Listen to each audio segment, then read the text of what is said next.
and gentlemen, let's go. We ain't got no time to waste. Let's go. You are now listening to Jason Anderson, and you are in the zone. You're in the zone with Jason Anderson on Sports Radio 810 WHB. So, with the 29th pick in the 2022 Pay the Noise NFL Mock Draft, James Anderson, the Kansas City Chiefs select who? James Anderson joining us right now on Sports Radio 810 in Kansas City. James, let's talk running backs. Yeah, excellent stuff.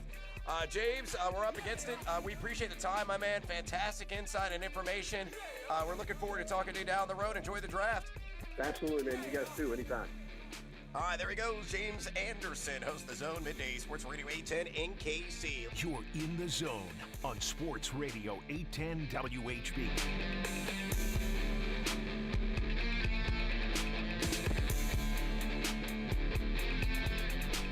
All right, a Wednesday edition of The Zone right here on Sports Radio 810 WHB. Jason Anderson with you, Josh Briscoe and Drake heading up until 2 o'clock. The next 4 hours, we've got you. A lot of stuff to get into and talk about today. We'll talk some NFL football, some baseball, some basketball going on, some contracts, some schedules, some games, some matchups. Germany, London, New Year's Eve, Christmas Day, Thursday night, Tyreek Hill, Arrowhead, not happening, cats and dogs living together. Our pets' heads falling off. We'll also give away a pair of tickets to the NHRA Nationals at Heartland Motorsports. So all of that coming up over the next 4 hours. 913-912-4810 is the text line to join us, to be a part of the show. 913-912-4810 if you want to weigh in on the different things we will be talking about. We're going to talk with Brad Spielberger coming up at 11 o'clock, Pro Football Focus. He is the salary cap analyst, also contributor with Over the Cap. We'll talk with him about, we were going to talk to him about just general sort of quarterback contracts, and then Patrick Mahomes with the report of the contract for Patrick Mahomes eventually being the highest paid quarterback ever before the beginning of the season. That will happen according to Mike Florio. So we're going to kind of talk about that, but then Dexter Lawrence, the next defensive tackle in line to get a new contract, and how that relates to Chris Jones. We're seeing these defensive tackles sort of fit in right where their agents and teams are valuing them.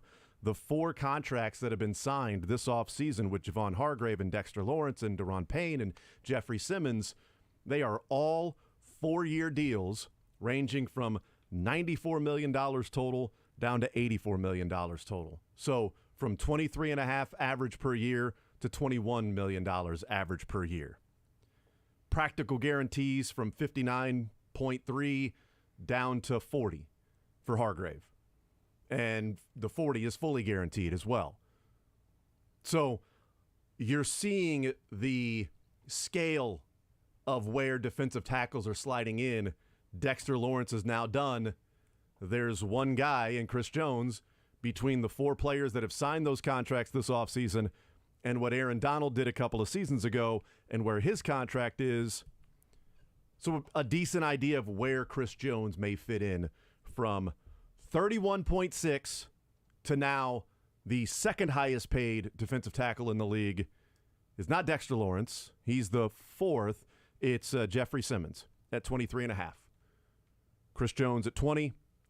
We will see what he ends up getting if that contract extension comes this offseason. Is he going to leave money on the table for Frank Clark? I've got this hit me this morning with the evolution of Chris Jones on the Twitter machine, because today he proclaimed that this would now become a bit. He tweeted about Frank Clark yesterday, right? We've seen him tweet about wanting Frank Clark back. But then this morning he tweets, "Bring the shark back. We'll post every day until it's done." Okay. Shark emoji. Here's my one actual take on that. Yeah. He's tweeting like a guy who's not planning on not being in Kansas City anytime soon. Good point. He's not tweeting like a guy who is unhappy with the remaining 1 year of his contract, or like he's uncertain if the Chiefs want him around. I also want to know what he means by finish what we started. They've won 2 Super Bowls. Great question. What's the finish? Because I hope they never finish what they started. Or if finishing what they started was, hey, together we're going to get 5 Super Bowls, then let's freaking finish what we started, Yeah. Frank. Let's go. Because he needs to be on this Chiefs team for 3 more years if Chris Jones and Frank Clark came to an agreement that their plan is to win 5 Super Bowls together. Then freaking finish what you started. Don't be half-assed out here. Don't go 40% of the way and think you're done. Don't be 40% of a successful player. Haven't even half finished Do your job, Chris Jones. your minimum of 5 rings together. Be somebody. Try being successful every once in a while. Stone cold. Yeah, I don't know what the finish the job I don't. That's a is. good. No, that's a great question. Let's maybe it was Frank. Let's finish the dub. You finish your career in Kansas City. Yeah. If you got 2 more years left, have him be in Kansas City. You've made $100 million. Come on and play the last couple of years. Come on back. Why move somewhere? That is, if the Chiefs are even open to it. And I guess they'd think probably be open I to bet it they are. depending on the price, which we'll get into the price of the Donovan Smith contract that we have more details to. We have the base salary. We have the roster active game bonus that's in there that he can earn up to $1 million with that. So that would mean likely to be earned is roughly $840,000 of that bonus. So that would go on his salary cap this year. We'll see eventually how the whole thing is ultimately structured, but some more details from the Donovan Smith contract is that it is a 1-year, $3 million contract. Incentives can earn up to $9 million. So we'll talk about the impact of that with Brad Spielberger coming up at 11 o'clock. We'll talk with Josh Kaiser, who is with KC Sports Network, kcsn.substack.com, does the podcast there with the Royals. You may know him from Royals Review or Royals Farm Report, different podcasts that he's been a part of now with KC Sports Network. So we'll hang out with him in the noon hour, get his thoughts on this Royals team. They are 10-27. They are unfortunately 2-3 in the 5 games they have played against bad teams. And last night they got a complete game from Jordan Lyles, giving up only 4 runs. People are still mad at him, by the way. I digress. I mean, I don't know what more. I'll say by Jordan Lyles' take for. Yeah, that's perfectly fine. I'm not sure what more they want him to do. But we'll talk to him about that, and then some of the younger players and assessments of an evaluation season. If we are evaluating this team on the players individually versus wins and losses, which, as we talked about, is not something to base the evaluation off of. It is a part of it. What percentage part you want to go off of, that's open to interpretation. I think wins and losses and being able to win is part of an evaluation. But if your team is not constructed collectively to go and compete at the highest level of a division, then winning 72 games or 68 games does not a successful or non-successful season make in an evaluation period. So we'll look at the players for the Royals. And we'll talk with Mick Schaefer coming up in the 1 o'clock hour, KSHB 41 sports director. We're very close to a quarter of the way through the season for the Royals and getting those that update on the ZOUs. Oh, yeah. So maybe that'll be Monday or Wednesday next week because they have played 37 games. So actually we could probably do it Friday because we'd be looking at almost 40 games played. Yeah. That'd be like 24% of the season. It's not an easy way of just multiplying by 4 when they're exactly a quarter of the way through the season. What do you? What month of the year do you think they'll get their first 3-game winning streak? Because it was in April. I think we'll wake up Saturday morning and the Royals will be on a 3-game winning streak.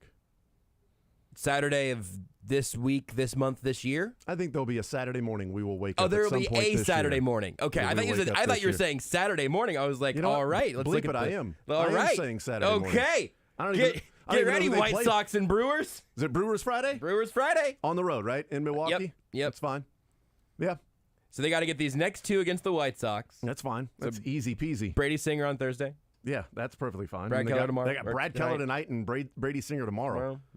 I mean, And then all they got to do is then win that game on Friday in Milwaukee when their projected starting pitcher is currently slotted open, currently not a name down there. Their projected starting pitcher has fractures in his skull. Yeah. That was supposed to start on Friday. Yeah. That could be Daniel Lynch. Could be. And, and Corbin Burns is pretty bad, I think, right? He's not a good pitcher. Is he pitching Friday? He is. I retract my statement. Like I said, who are they even playing Friday? Milwaukee? Oh, they'll win. Corbin Burns? There'll be a Saturday maybe we wake up that they'll be on a 3-game winning streak. Color me shocked. Shocked, I tell you, that last night the Royals managed to get 2 runs. Raise your hand if you heard me say, take the under. Hey, hands up. Take the under when that when the lineup came out yesterday. Mm-hmm. It was like Dozier, Andy Eaton, Jackie Bradley, and Fermin. Those 4 of your 5 guys in the lineup. All right. See if they can scratch across 2 or 3 and see if Jordan Lyles can go out there and look like Cy Young. Can he beat Corbin Burns? Can he beat DeGrom? Cy Young would. He was fine. He was fine. He was fine last night. 9 innings, 4 runs. Come on. They're averaging 7.5 runs per game in the month of May until last night.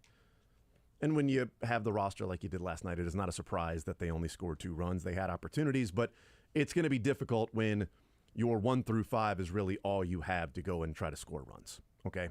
That much we know.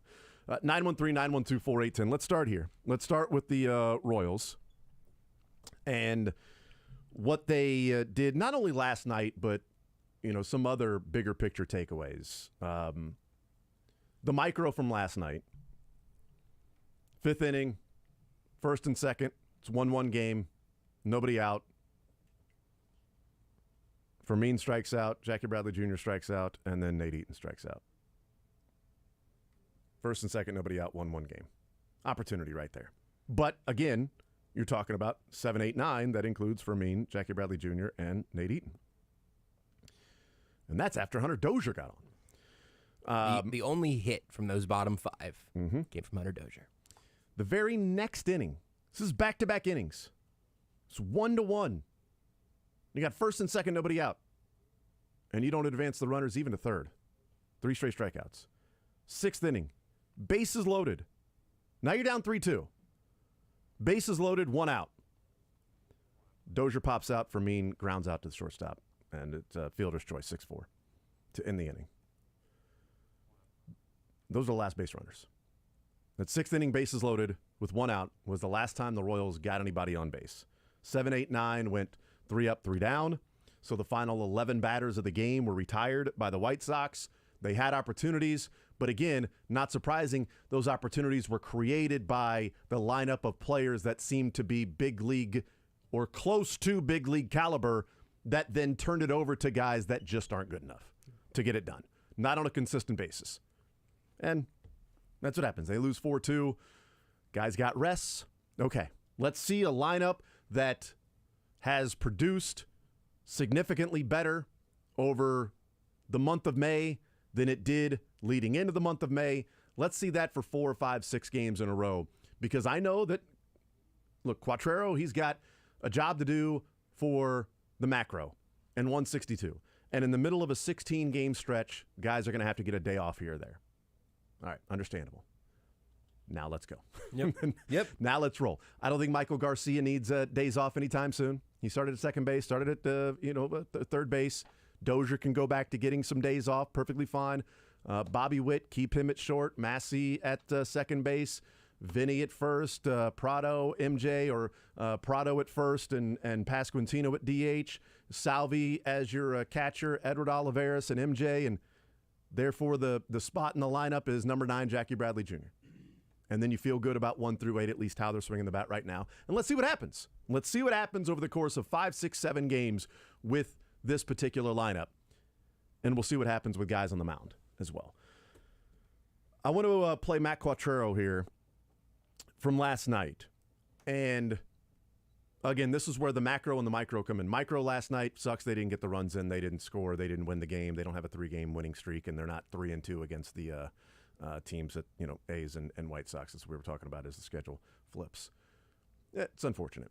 But we're looking at players' evaluations, and yesterday we talked about what the offense was doing. Here's Matt Quatraro on the Bobby Witt defensive plays in last night's game, and especially the one where he dove into the hole in essentially a short left field, it seemed like, that somehow made his way to – that's right. That's right. That's the one. Light bulb moment. Really? I don't have the Bobby Witt defensive play saved for 44 seconds? Nope. It looks like the whole 4 minutes, and I had to clean it up a little bit. So. Oh. You can find that little 44 in there Can somewhere. you find a little 40? It's like the fourth or fifth answer in there. I thought I saved it. I saved it, and I It's probably in a clicked it on this thing. different little subfolder. You think maybe or something. it ended up in a subfolder That's somewhere? usually what happens to me. Sometimes I go, aha, I've saved this folder, and then there's a funny clip of, the fake name you gave a horse that's in like the Border Patrol folder for some reason. It happens. I mean, the most of the folders that I use are above water, but apparently this one is below board. Okay, some subfolder somewhere. All right, very good. We need a radar. I can just recreate what Matt Quatraro said. He said Bobby Witt is the greatest defensive player he's ever seen in his life, and he's probably going into the Hall of Fame tomorrow. All right, here he is. Here's what he In his actually own said. words. In his own words. That's what I heard, but here's his own words. Matt Quatraro weighing in on the plays that Bobby Witt made at shortstop last night. Man, I did not think that ball had any chance of being an out. Like once Dozier dove, and I didn't think thought it was going in the outfield, and then he caught it. I was like, oh, cool. And then I just threw him out, and I was like, no way. Like that was an incredible play. Nice play by Vinny too, and then the pick on the second play was a tough one on that grass and skipped, and yeah, nice plays all the way around. Have you seen improvement from him defensively, or has this been the guy at shortstop you've seen since day one? No, he's getting better. He's taking better angles to the ball. He's playing a little bit lower. He knows when he needs to set his feet and make a good throw, and other times when he can throw on the run. So, no, I think he's definitely improved. All right, so there's Matt Quatraro. Like I said, I heard Hall of Famer, but people can interpret whatever they want. It's our job to sift through and mine out what the real gold nuggets are in there. That's what I heard. Could you not use that word? Nuggets. I apologize. Thank you. My fault. The real bright spots, the suns of what would be. That's not even better. Okay, sorry. That clip is great though. You could hear him be like a little bit taken aback. He was like like my son. He was like, Yeah. no way. Yeah. Wow. Cool. And there has been growth there is great. Neato. I can't believe he did that. Yeah, I mean, that was everybody's reaction. Mine was tweeting out, that was insane. Like that play, one, you typically don't get the stop in diving in short left field, and then you don't throw the guy out. But he threw it over 80 miles an hour by just jumping up and trying. I mean, it was all arm, essentially, 80 miles an hour. We know he's thrown over 90 miles an hour from shortstop or third, wherever it was that he fired the ball that was like 92.4 miles an hour or something last year. But for him to pop up that quick in short left field and throw it 80, it's a nice scoop by Vinny. Bobby Witt, not a great talker, so we don't have a clip of Bobby Witt saying, yeah, just, I knew he pulled the ball, so off the bat I got a good read and got there and knew I had to throw it harder. It really is amazing to watch it. Like I've just been watching the replays. We've been talking about it again.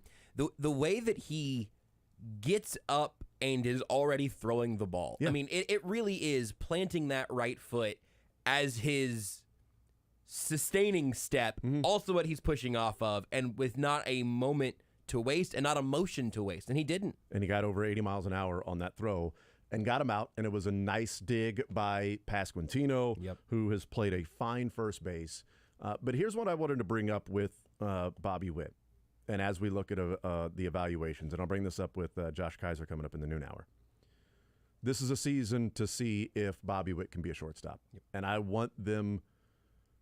I've been on record that I think the best third baseman is Bobby Witt, and shortstop probably Garcia or Nicky Lopez, depending on how they want to go about it. But Bobby Witt, I think ultimately his career is going to be at third base. That being said, through 37 games, 35 that he's played, I want him to play the rest of the season at shortstop, because if he just simply plays an average shortstop, the value is much greater there than it is at third base, for what he can do. The strikeouts still happen too much, but we're seeing the bat come around, and when he puts the ball in the gap, he's at third.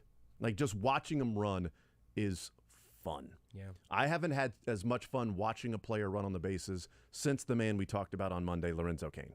Just watching somebody get out, open it up, and say, just go.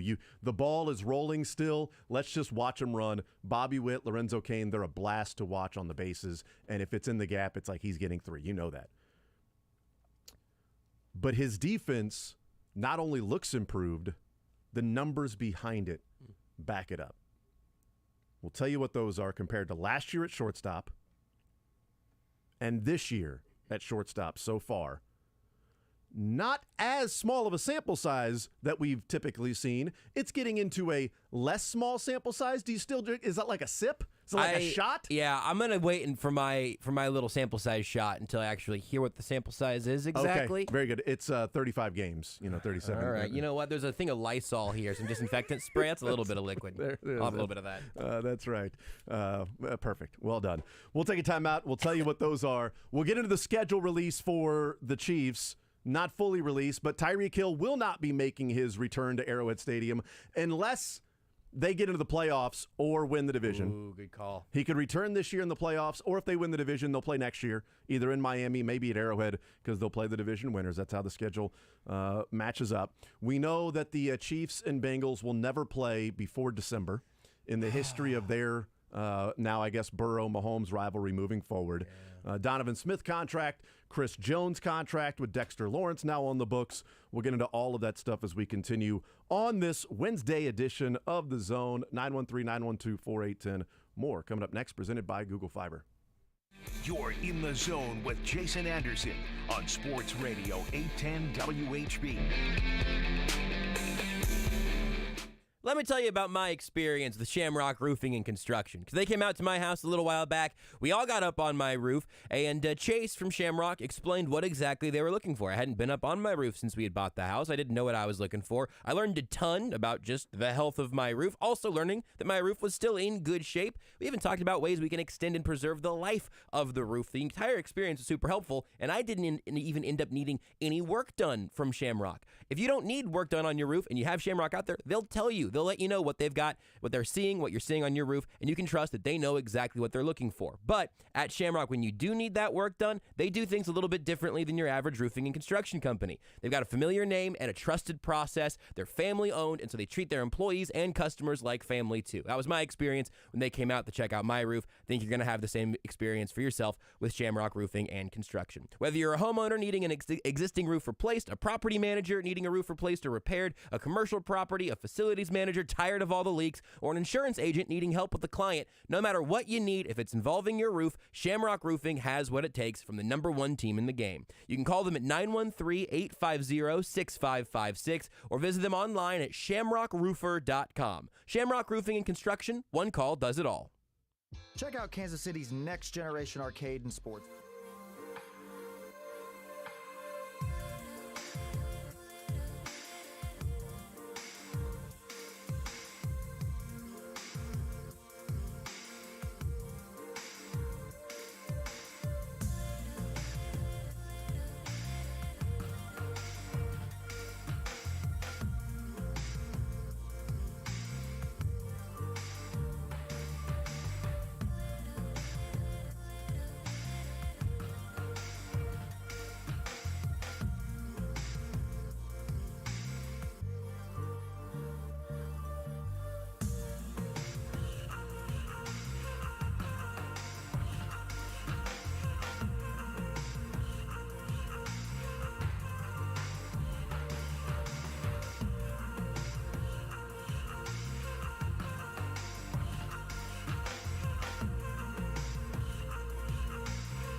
potential is at the plate. If, like we said, of what he's done this year quietly over the course of 162 would be 28 home runs and 46 stolen bases.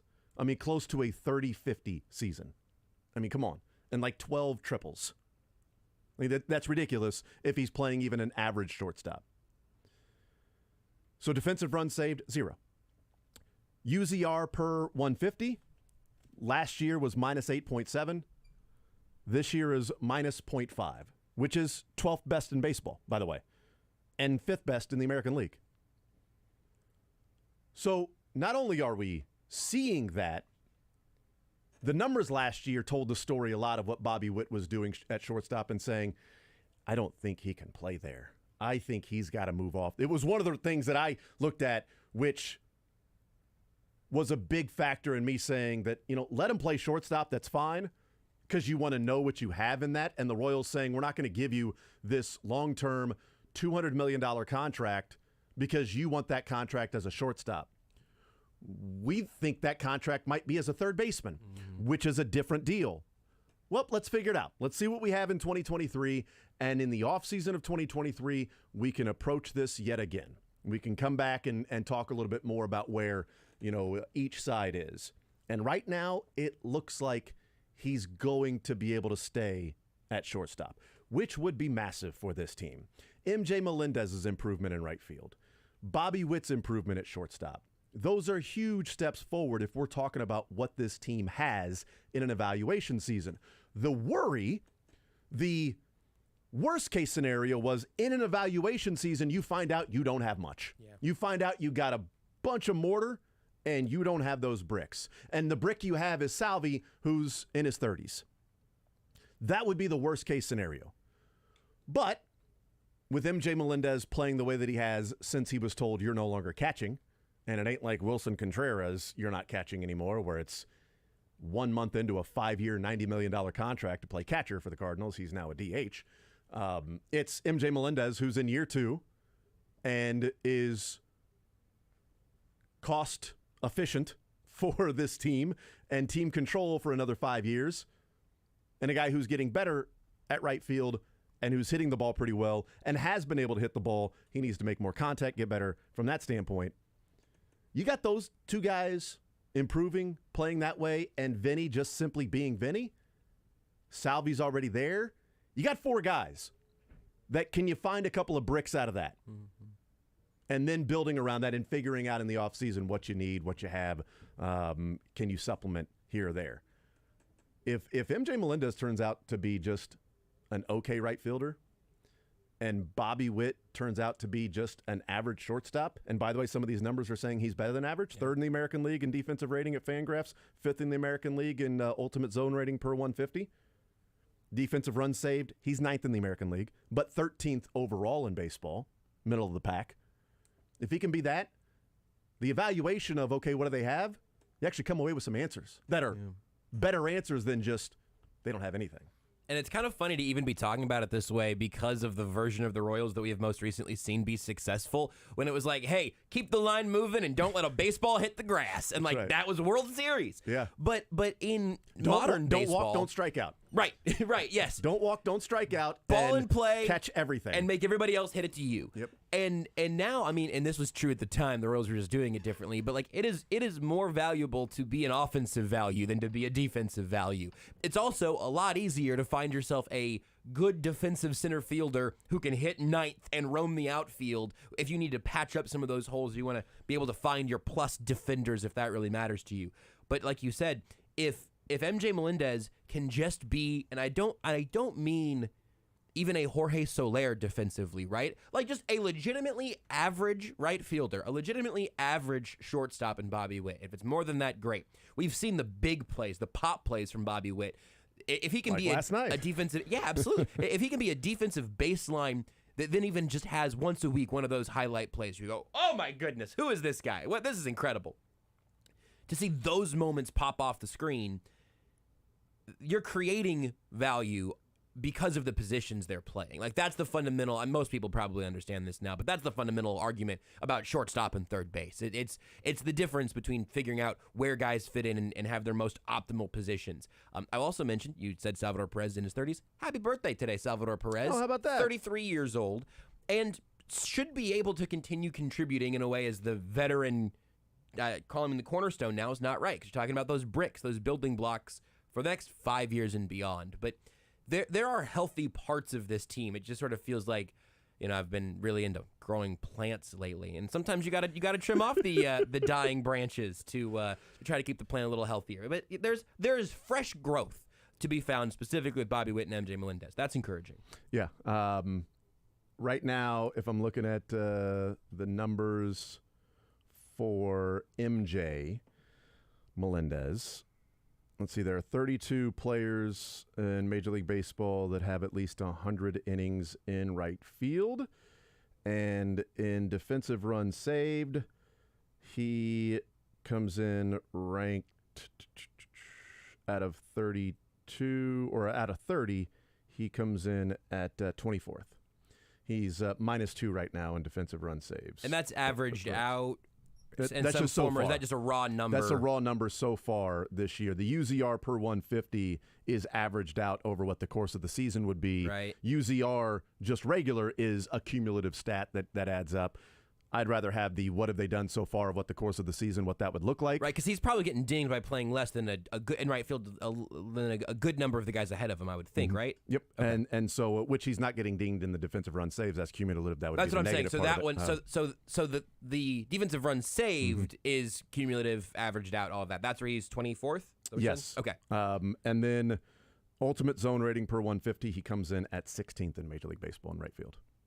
So that's average out over 150. That's average what he would be over the course of a season. Okay. Is right middle of the pack. Great. Deal, Howie. And his defensive efficiency or defensive rating, which is averaged out over what the course of the season would be, he comes in at 20th in Major League Baseball in right field. And here's the thing about that. He's never played right field before until he got into professional baseball. Yes. He's always been a catcher. Yes. So he's a cat. Bobby Witt's always been a shortstop. That's right. Good point. MJ Melendez has always been a catcher. This is the first sort of off-season he spent all of off-season being a right fielder. This is now going to be, moving forward, him being a sole right fielder. And maybe we start looking at the splits for MJ Melendez in right field starting in May, after we have another month or so, to see what he's done as a right fielder defensively from May on, when it was you're no longer carrying the tools of ignorance around with you. Those can stay back in the clubhouse because you're not catching. Yep. Just take your mitt, go out there into right field, and go play baseball, buddy. All right? So we'll see what happens with those guys. But, just looking up, he's sort of middle of the pack in a couple of those things as well. And he's made some phenomenal catches. In fact, he does have a positive range. And let's see, when it comes to range, he ranks 7th in Major League Baseball of right fielders. As a converted catcher. That surprises me in a wonderful way. As a converted catcher, he is 7th in Major League Baseball. There are 12 players in right field that have a positive range, and he is one of the 12 with a range of 1. Tatis has a range of like 3.5, and McCarthy has a 2.3. Some of these guys that you see, and Melendez has a 1. I mean, so I will absolutely take that. Absolutely. We'll take a timeout. We'll come back, and I will take the Donovan Smith contract. It gets a little bit better and better as we start to hear more and more information and details about that. We will take a timeout. We'll come back, and we'll talk about Donovan Smith. We'll talk about some schedule release, defensive tackle, primetime games. We'll get into all of those things, and then Brad Spielberger, 11 o'clock from Pro Football Focus. And over the cap, we'll take a timeout. More Zone next. Want to see more of The Zone? Watch the show live on the Sports Radio 810 WHB Facebook, Twitter, YouTube, and Twitch. There's a good and bad thing to having options. You know, having a lot of options gives you some different choices that you can make based on your budget, based on the timing of what you want to get some stuff done or when you want to get some stuff done. And at Bickmer Electric, the choices were great. The options are awesome. The negative of that is when you have trouble making decisions, like some people in my family do. That would be me and my wife. It can become a little overwhelming in that, well, we have this option. We want to do this to the to Everett's room. And the one thing that we want to do, they've given us 5 different choices and 5 different ranges in our budget. Darn you, Bickmer. Just be like everybody else and say, this is what it's going to cost. Take it or leave it. No, that's not the case, and Bickmer Electric's been awesome. In more than 20 years in the industry, they are your locally owned and operated one-stop electrical contractor. Small jobs to big jobs. Bickmer team, they know how to take care of your commercial and residential electrical needs. I've talked about it before. One of the things that my wife and I were discussing is, do we want to just get this done in one transaction? Here, just go and take care of all of these projects we've got in the house, or do we want to piece it out and figure out one by one, this is the most important. We'll come back and address this, a couple of months from now. We went with the latter, and with all these different options, it made it great working with Bickmer Electric. It was awesome with the virtual walkthrough and being able to do all of that stuff, which is cool because you don't have to then meet up and say, I'm going to be there at 3:30. Well, sorry, I'm running a little late. I'll be there at 3:40. No, you get there, boom, connect, go through the virtual walkthrough. It is awesome. BickmerElectric.com, BICKIMER Electric.com. Give them a call, 913-313-6751. Your locally owned and operated one-stop electrical contractor, more than 20 years in the industry. Bickmer Electric, BickmerElectric.com. Hey, Royals fans, this is MJ.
All right, a Wednesday edition of The Zone right here on Sports Radio 810 WHB. Presented by Google Fiber. So some of the details are out on the Donovan Smith contract, and the cap hit is posted as well for Donovan Smith. That is a cap hit this year of $2.76 million. So the cap hits for their tackles this year, as people with their jokes about you're paying $20 million for Jawaan Taylor at right tackle, and that is annual average value over the course of the lifetime of the contract, and we know that ultimately ends up being some funny money because that's not what you're going to pay that particular player. Jawaan Taylor's cap hit this year is 5.85, with Donovan Smith's being 2.7, so you're looking at 8.5 million for your tackles, for your right tackle and left tackle against the cap this year. That dog will hunt. And they right now at Spot Track have $2.7 million estimated in cap space, but that is without the players, the draft picks signed. They'll add about $1.5 million to their cap after they sign their draft picks, because Felix and Udike Uzama and Rashee Rice will come to roughly 3.2, 3.3. But with that 3.3, you're also taking off 1.9, 1.8, 1.9 with the $940,000 at the end of the top 51. So it gets kind of convoluted. But just know that once they sign their draft picks, you add about $1.5 million to the cap, not just the total. The cap hit for the draft pool is like 7.6, but you're not adding all of that. You're only adding to the players that are more than $940,000 when you look at the back end of the top 51. So they would have about $1 million left over right now. So with the Donovan Smith contract, with Jerick McKinnon's contract mixed in, and signing the draft picks, they're working without around $1 million surplus right now. And if they get something done with Chris Jones, that could certainly increase. But I don't know if there are any moves left to be made for the Chiefs until something is done with Chris Jones. Or can you move some money around or something? And if you want to go bring Frank Clark back, it would be on something that'd be like $1 million. It wouldn't be much. It'd be right around there. And so we'll see what they end up doing with that. But the Donovan Smith contract, it is 2.7 against the cap, 1 year, $3 million contract, and a base salary of 1.98. And he can earn $1 million in an active per game roster bonus. That takes that money up to like the 2.7 because you're adding $840,000, which is likely to be earned because he played in 14 games last year. Some of the other details, or 13 games, I guess it would be. Some of the other details as a part of that, don't know. It's just reported up to $9 million, but all we see is that there's $3 million that's there with the base salary and the active bonus for games. There's got to be other stuff in there. I'm guessing it's probably like winning the AFC Championship game as a left tackle, winning the Super Bowl as a left tackle, some of those All-Pro, Pro Bowl, some of those things might be bonuses that could get it to 9. And it's interesting, just within the vacuum of 2023, the Chiefs are spending just under $15 million on their 8 tackles on the roster currently. I do not know here. This is all via Spotrac. I don't know if this is accounting for rookies or not yet in their math, but obviously all of the teams are in the same boat here in terms of if they've signed linemen that they drafted or not. But both by average and the total amount of money spent on their tackles in cap space in 2023, the Chiefs are 27th in football. 27th in the NFL in spending on their tackles. When you just do that with starters, when Spotrac does have starters, penciled in for all these teams, I think they'll probably drop even lower than that. The teams behind them right now are the Bears, who famously entered the draft with no particular tackle plan, the Buccaneers, who are rebuilding, the Titans, who are rebuilding, and the Seahawks and Chargers, who I think both have starters on rookie deals still, if memory serves. I know the Chargers do. Yeah. The Chiefs are down there for this season. Now, when you make it average annual value of the entire contract, they'll move up because Jawaan Taylor's money will kick up starting next year. But with where they stand now, even if Smith does hit some of those incentives that make them spend a little bit next year, it really it fits these pieces together pretty clearly, where the Chiefs routinely are willing to kick the can a little bit because whatever next year is, not just for 24, but it'll be 25 in a year and then 26 2 years after that. They're always pretty comfortable moving some of that money back because the time the next year comes around, you're a little more flexible. Some guys come off the cap just by the process of their contract. Sometimes you can move more of Mahomes' money. Eventually, he'll have some sort of restructuring. We'll see. I'm not on that Florio timeline, but it is very, very interesting to see as all of the dust is settled with these numbers. The Chiefs are one of the lowest paying teams in 2023 just for their 23 cap allocation on their tackles, especially their starters. Jawaan Taylor and Donovan Smith, at least even for their cap allocation this year specifically, they are 3.9% of the salary cap are their starting tackles for the Chiefs specifically. Say that again, 3.9? 3.9% for specifically because Jawaan Taylor's 2.64 and Donovan Smith is 1.25. To their cap this year. Spotrac has the Chiefs' tackle position as 6.7% of the cap. Because you're throwing in Prince, Lucas Niang, right. Gutierrez is on a contract, Carvin, Chukwuebuku, Godric. They will not carry 8 tackles. Yeah. Most teams around them and every team behind them does not have 8. There's a guy named Anderson Hardy, apparently, that's on a little bit of a as part of that cap. But you're really looking at the top 4 there: Taylor, Smith, Prince, and Niang. You throw in, that's 2, 3, 3.9, 4.7, about 5.3. Those 4 guys will be about 5.3% of the Chiefs' cap. The ones you expect will actually make the team. Without Wanya Morris in there, throw in Wanya Morris, and you're looking at 5.7. About 5 points. So less than 6% of their entire cap will be the 5 tackles that they will have under contract in Taylor, Smith, Prince, Niang, and Wanya Morris. And somebody could be a casual, like Winogo might be, a casualty that maybe he doesn't make the roster if they're not wanting to keep 5 tackles. Yep. And, Kennard and things like that. Their overall percentage this year with offensive line to their cap is roughly 20%. Mm-hmm. Just open that up. And that is the most of any season that they have had. Going back to Andy Reid being as the head coach, but also, like I would venture a guess that throughout the Chiefs' time, that 20% of their cap for their offensive line is 20% of the cap of the overall team is allocated to their offensive line. About league average as things stand now. Most of that's Joe Thuney. Yeah, and should also point out that it's with 11 players last year, and this year that offensive line position is counting 3, 6, 9, 10, 11, 12, 13, 14, 15, 17 players. So you take 6 players off of that, it's going to be around 15, 16% for this team. By the way, the highest with Andy Reid is 19% in 2018. The second highest was 16.3 in 2020 when everybody talked about how they had offensive line problems. Yes, because of injury. Your mom has always been there for you. Now's your chance to be there for her with a little help from Hy-Vee. Treat her to a...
All right, we continue right here on Sports Radio 810 WHB. Jason Anderson, Josh Briscoe, Drake heading up until 2 o'clock. Mick Schaefer joins us at 1 o'clock. Josh Kaiser, we'll talk with him. KC Sports Network, One Royal Way podcast. We will hang out with him coming up at about 12:30 or so. Let's talk some NFL football, some contracts. We discussed it a little bit, some of the details coming out with Donovan Smith's contract. Joining us now, Brad Spielberger, salary cap analyst with Pro Football Focus and also contributor with Over the Cap. Brad, welcome to the show. How are you, sir? I'm doing great. How you doing? We are doing just fine. I want to start off with the conversation that came out yesterday with Mike Florio at Pro Football Talk, saying that the people that are familiar with the situation around Patrick Mahomes say that before the season starts that he will be the highest paid player in NFL history. They'll come over the top with some of the quarterbacks that have got their money, that being Lamar Jackson, and then whenever Herbert and Burrow get done. What do you make of that report? And is it a surprise at all that the Chiefs would readdress it right now and maybe not let it just sit there for a couple of years? As Mahomes seems happy. Not sure that Lee Steinberg is going and demanding any money, or maybe it's one of those attaboys, tip of the cap, pat on the back that we're always going to take care of you, Patrick, and we'll do that this year. Yeah, it's actually something I heard around the Combine, so I'm not super surprised by it, that it's finally kind of gotten out and become a national headline. Look, I don't think Patrick Mahomes is upset or anything like that, but, we obviously talk a lot about the 10 years, $450 million, all of those things. When you actually look at the early year cash flows of the deal, Mahomes is a team a massive solid. I think it's most team-friendly contract in the entire NFL. It was during COVID, so it's probably part of it. He also did express he wanted to keep around guys like Chris Jones, guys like Travis Kelce that were up for new deals around that offseason as well. But just looking at a cash flow standpoint, what he made through the first 2 new years of his deal is less than half of what Lamar Jackson's going to make through the first 2 years of his deal. So, don't get lost in the overall numbers and all those things. He deserves, even if they don't give him more years and more of that, moving some cash forward, you can still prorate it from a cap standpoint, all of that. But no, I'm not surprised, and I think it's very well deserved. Do you think it would be, from Patrick Mahomes' standpoint, or maybe even Lee Steinberg's standpoint, or maybe even the Players Association standpoint, in order for them to say, okay, now you're going to have more annual average value, the APY, more than whatever Burrow and Herbert end up getting. And when their contracts are done, that's probably what the Chiefs are waiting for. Then they'll come over the top of that and say, good, now you're number one by a penny, whatever it might be. Do you think it'll be the focus on he just simply wants to be the highest paid player from that standpoint? Or do you think that cash part of it will be an element thrown in there, since he kind of took the team-friendly deal already with less cash up front to take care of Jones and Kelce and some of the other players that we're talking about, that now that the cap is expected to continue to balloon and go up and up, is it just simply he's the highest paid player on a yearly salary, or is it some of those, okay, I took a little bit less there, let's work on the cash flow at the beginning here over the next few years? Yeah, so APY, average per year, is how players, stack themselves up against their position group, and you do want to get that recognition of being the highest paid in that metric. But, for me, if I was the agent, retopping that APY, it's kind of meaningless when you have 10 years left on the deal. They never should have taken a 10-year deal in the first place, frankly.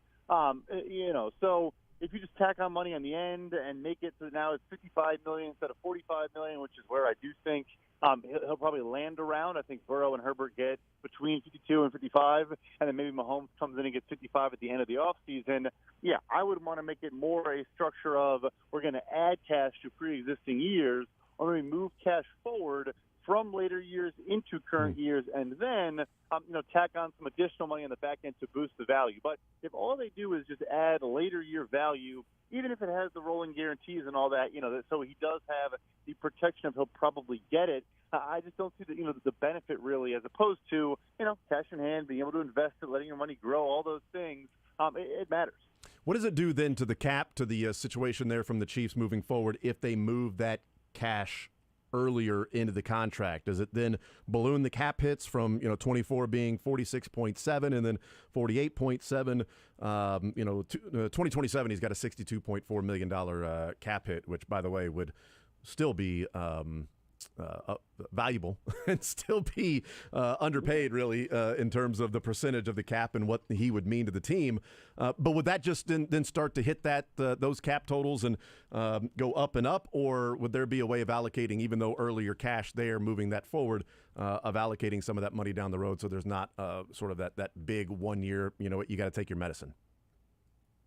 Yeah, so one of the best things I think they did the entirety of last offseason was not restructuring his deal, right? Not converting that roster bonus in his contract into a signing bonus and prorating it over the 5 years of the deal. If you add new money, they're going to have to do that maybe sooner than they would have liked. They probably were going to regardless. Like you said, that big jump that happens in the fifth or sixth year where it kind of spikes a bit, that was probably going to be a restructure year anyway. Mm-hmm. So maybe you add some money, you have to do that maybe a year prior to when you wanted to. But not doing that this past year was huge. Keep the books more flat. Don't be super leveraged and have all this money tied into, bonus proration that you cannot get out of. I trust Brand Tillis down there. They do a very good job, and they'll figure it out. But it's smart to, stay balanced as they have been so far.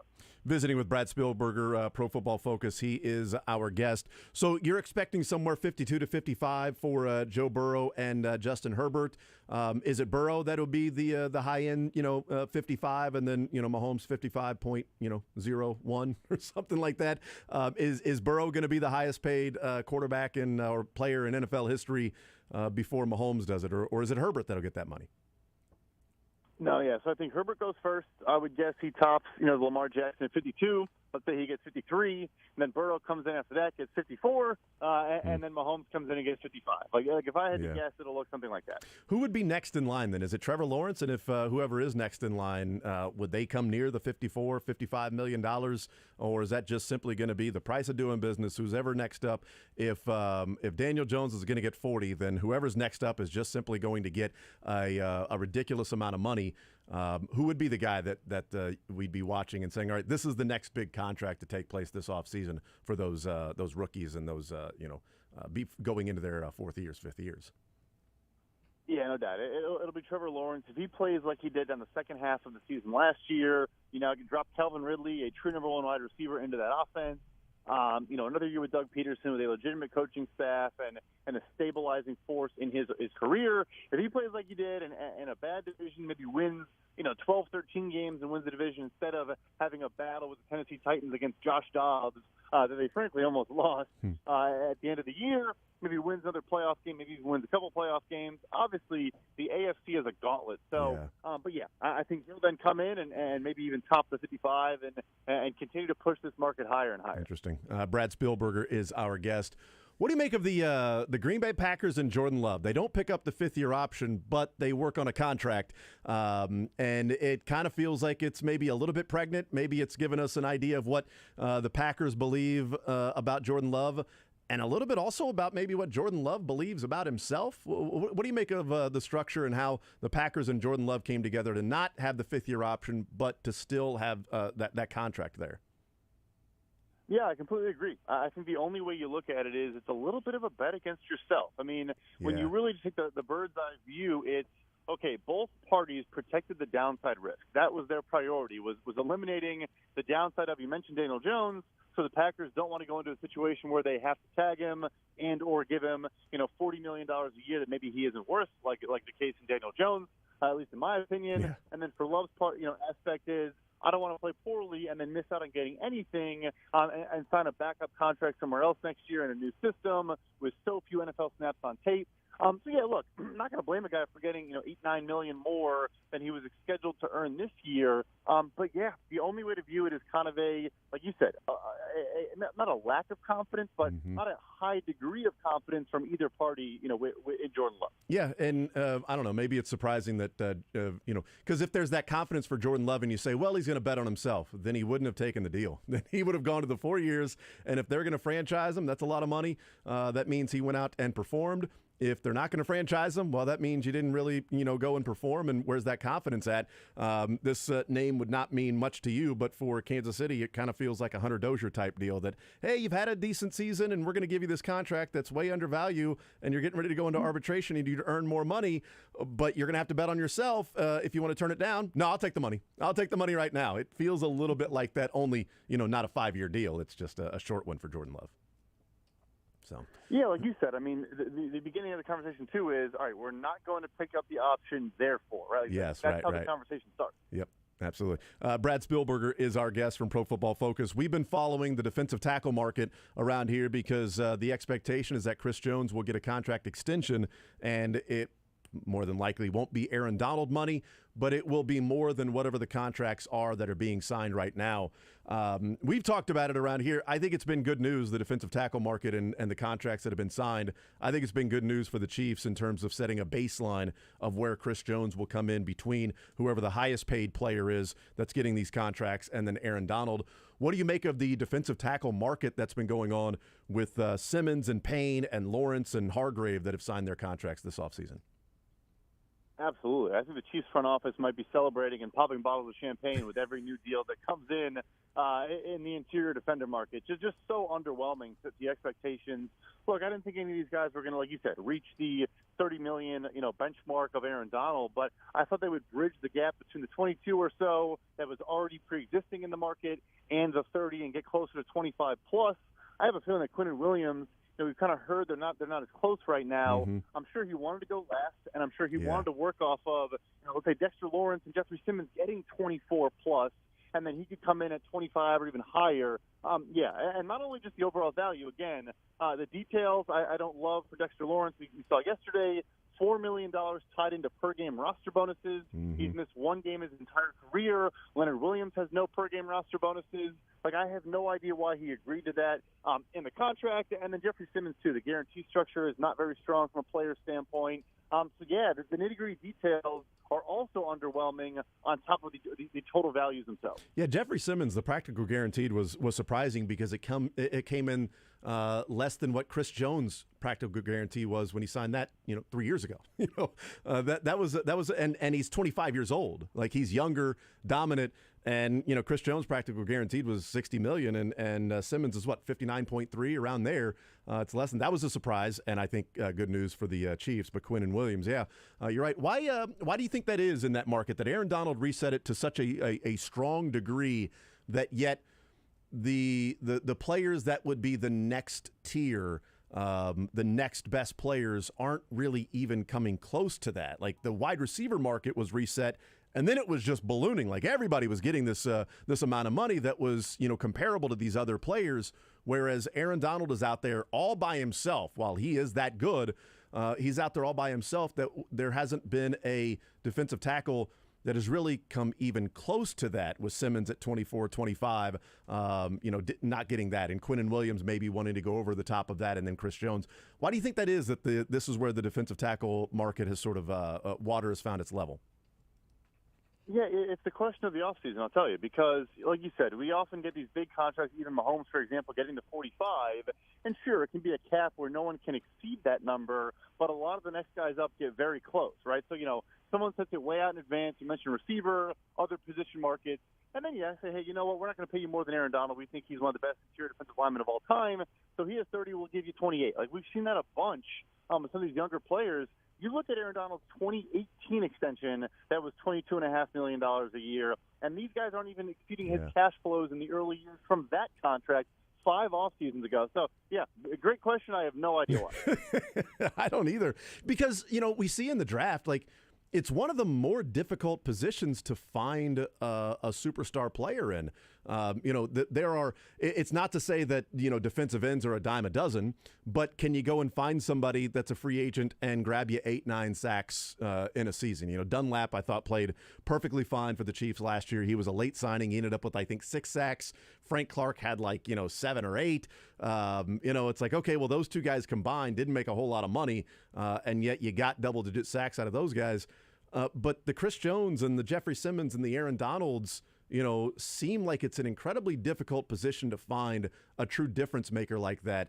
And I guess that's part of the surprise, I guess, with some of the money that's there, because if you're going to have one of those guys, it's such a of value to your team that it makes the defensive ends a little bit better, and you can also get away with being a little bit cheaper there. Or if you've got a stud defensive end, well, then they both just become great. We talked about the Chiefs and leading the league in sacks in 2018 when they had Dee Ford, Justin Houston, and Chris Jones. Like, that is a pretty darn formidable force with those three guys. It's a little surprising because it feels like one of the more difficult positions to find a true difference maker in the NFL. No, it's a great point. Everything you just touched on there, I agree with. I mean, the way I look at it, so I look at where you find a different tier of player in each round. It is very hard to find an upper echelon interior defensive lineman, with pass rush ability outside of the first couple rounds. Like, you really don't find them outside the top 50. And the second piece is you just go look at the list of the 10 highest paid players at each position, and are they being paid by their drafting team or a different team? And the highest position on that list is defensive tackle. Those guys, if you find a good one, you don't let them go. Like you're saying, where we're not going to downplay the value of edge rusher, but hey, you mentioned Carlos Dunlap, Justin Houston, Melvin Ingram. Like, there are good, productive veterans available. Those guys are obviously older, maybe has something to do with it, but those guys are out there, and deep tackles are not. Yeah, visiting with Brad Spielberger, Pro Football Focus. What did you make, last one, and we'll let you go just in general, what did you make of the Chiefs' draft picks? They get Felix Anudike-Uzomah in the first round. They trade up for Rashee Rice. Rice has been the majority of conversation around here of what he will bring to the table. What did you make of the Chiefs' draft picks, and maybe even specifically those first two? It's funny. It seems like the consensus has been not overwhelmingly positive. I love their draft. I was super, super duper high on Felix Anudike-Uzomah. I was, for some reason, kind of out on an island with him. A young player, not even 22 years old yet. Super productive, has great bend off the edge, has good size already. Maybe he had a little bit more weight, but not a small player by any means. And then, Rashee Rice, I do think a little bit less of a ceiling, but incredibly productive. At SMU, did have some testing metrics that were great in terms of explosiveness and straight line speed. Maybe not the greatest separator, laterally, but a good player. I'll throw one more. I love Wanya Morris. Keep an eye on Wanya Morris long term. If he can get over some of those injuries, he is a really good athlete. Do you think he could play left tackle? Let's say a year with Andy Reid and Andy Heck, that if they've got a one-year deal with Donovan Smith, that Wanya Morris could maybe slide over there and be a project guy, that this 3 years for Donovan Smith and keeping Jawaan Taylor at the right side means that maybe Wanya is the starting left tackle next year? I think it's possible. I mean, Anton Harrison, his left tackle at Oklahoma, was a first-round pick. So that's probably why he went to the right side, that plus the injuries. But former five-star recruit, you see it. He's so fluid, very patient, a good player in space as well. I think he has the athletic ability to do kind of whatever you want with him. We'll see what ends up happening. Brad Spielberger, Pro Football Focus, and with Over the Cap as well. Brad, great stuff. Really appreciate the time as always, and we'll catch up soon. Thank you so much. Sounds good. Absolutely. There's Brad Spielberger. Great stuff with him. Enjoyed talking with him about all the different salary cap and contract things that are going on. And it's good to hear from somebody that studies and analyzes the cap and all these different contracts and breaks them down for different levels, that his feel nationally is the same that we've sort of been talking about locally with Chris Jones and the defensive tackle market, where he said, seeing these contracts coming in, the Chiefs are popping champagne. They are celebrating. They're having parties before they even get into contract with Chris Jones, just because of what the defensive tackle market has done this offseason. And as he said, that's the question of the offseason as to why it's been deflated the way that it has. And he doesn't have an answer to it. It's a great question. I don't know why. Not sure, because I do think it's one of the reasons why I wanted them to re-sign Chris Jones, and I don't want them to trade Chris Jones, is because when you get a dominant player like that on the interior, man, those guys are really tough to find. And Jalen Carter would have gone a lot higher if it wasn't for some of the off-the-field stuff, and it might be why you maybe put up with some of the off-the-field stuff. But it's a great point that I hadn't looked at as the top 10 contracts at position and who is getting paid by the team that originally drafted them. And defensive tackle is by far and away, that bulk, the majority of Simmons and Payne and Lawrence and Hargrave and Chris Jones and Aaron Donald. Like, these contracts are guys that are re-signing, and Quinnen Williams is going to re-sign this offseason as well, and he's probably going to be at 24. He's probably not happy about Simmons being at 23.5. So Quinnen Williams is going to be like, as he said, Quinnen Williams probably wanted 25 or 26. Is he going to get that? Well, honestly, even if he gets that, I don't think it impacts Chris Jones. Yeah. Because as long as Simmons didn't come in at like 26 and then Quinnen Williams go at like 28, and you're like, okay, well, now you're talking about Aaron Donald money for Chris Jones. They may get closer to Aaron Donald money than these guys, but Quinnen Williams is not going to then blow away Jeffrey Simmons and Deron Payne's number of 23.5 and 22.5. They're both 25 years old as well. It's not like, Hargrave is 30. Chris Jones is 28, 29, whatever he is. Can't believe he's even close to Donovan Smith's age. That's weird. It's 28. He'll turn 29 in July. Yeah, so he's 28. These guys are 25 that have signed their contract, except for Hargrave, who's 30. Like, it's weird because I was concerned about the market for defensive tackles this offseason, what it was going to take for Chris Jones. But as soon as those numbers started coming in, every single contract, Josh, it feels like we talked about and said, well, that's good news for the Chiefs. That's good news for the Chiefs. And this latest one in Dexter Lawrence coming in third behind Simmons and Payne. He's fitting in ahead of Hargrave, but out of the younger guys that have re-signed, he's third of the three. And he'll be fourth of the four in Quinnen Williams because, again, Hargrave is 30. And I think it's fascinating to see where all of these signs lead to, and then there just being a little bit of a rift in terms of that value conversation where you do see, again, a great point from Brad that these guys on the interior that end up really achieving what looks like their ceilings when their teams see the impact they make, they don't let them leave. But why is that position not so often discussed as a real premium position on the whole when we spend all that time, like you were talking about, with these edge rushers? And then every single offseason, there is some 33-year-old edge rusher that has 10 sacks for a new team. And you can even find those prospects, like all those things you said about Felix right there at the end. Those are terms you could use. If you're high on Felix, those are terms you could use to describe a top 10 or 15 pick. But you don't really get kind of fringe swings for interior defensive linemen that high in the draft. Again, like you said with Jalen Carter, he was going to be an even higher pick, and then there's the off-the-field stuff. But you don't get a whole lot of just this, top of my head, but you don't get a lot of Dontari Poe type of gambles where you say, hey, you know what? We're going to go ahead and invest in this big interior guy who we think can push the pocket a little bit from the middle. Usually you kind of either have a guy that you're projecting and comparing maybe unfairly to Aaron Donald. I guess Kalijah Cansey was in that space this year. Yeah. He went 19. So you find a few of those swings, but man, it's one of the most interesting and simultaneously under-discussed positions in football, and the Chiefs have the best dude currently playing that position in the sport. I'd love to see that deal get done. Yeah, and Hargrave is a guy this is his second contract after his rookie deal. First one, he did re-sign with Philly, and then now he's with San Francisco. He did end up with the freaking Niners, didn't he? Yeah, he's with the 49ers. He sure is. A minute who left, Hargrave went to the 49ers. But if you're looking at like the top 10 contracts or top 5 contracts of like defensive tackle rankings, Chris Jones, Chiefs drafted there, Donald, Rams drafted there, Allen, Commanders, Grady Jarrett, Atlanta, DeForest Buckner in Indianapolis, he was a 49er. Deron Payne, Washington, Donald, Rams, Simmons, Tennessee, Hargrave, 49er. He was an Eagle. Dexter Lawrence, Giants.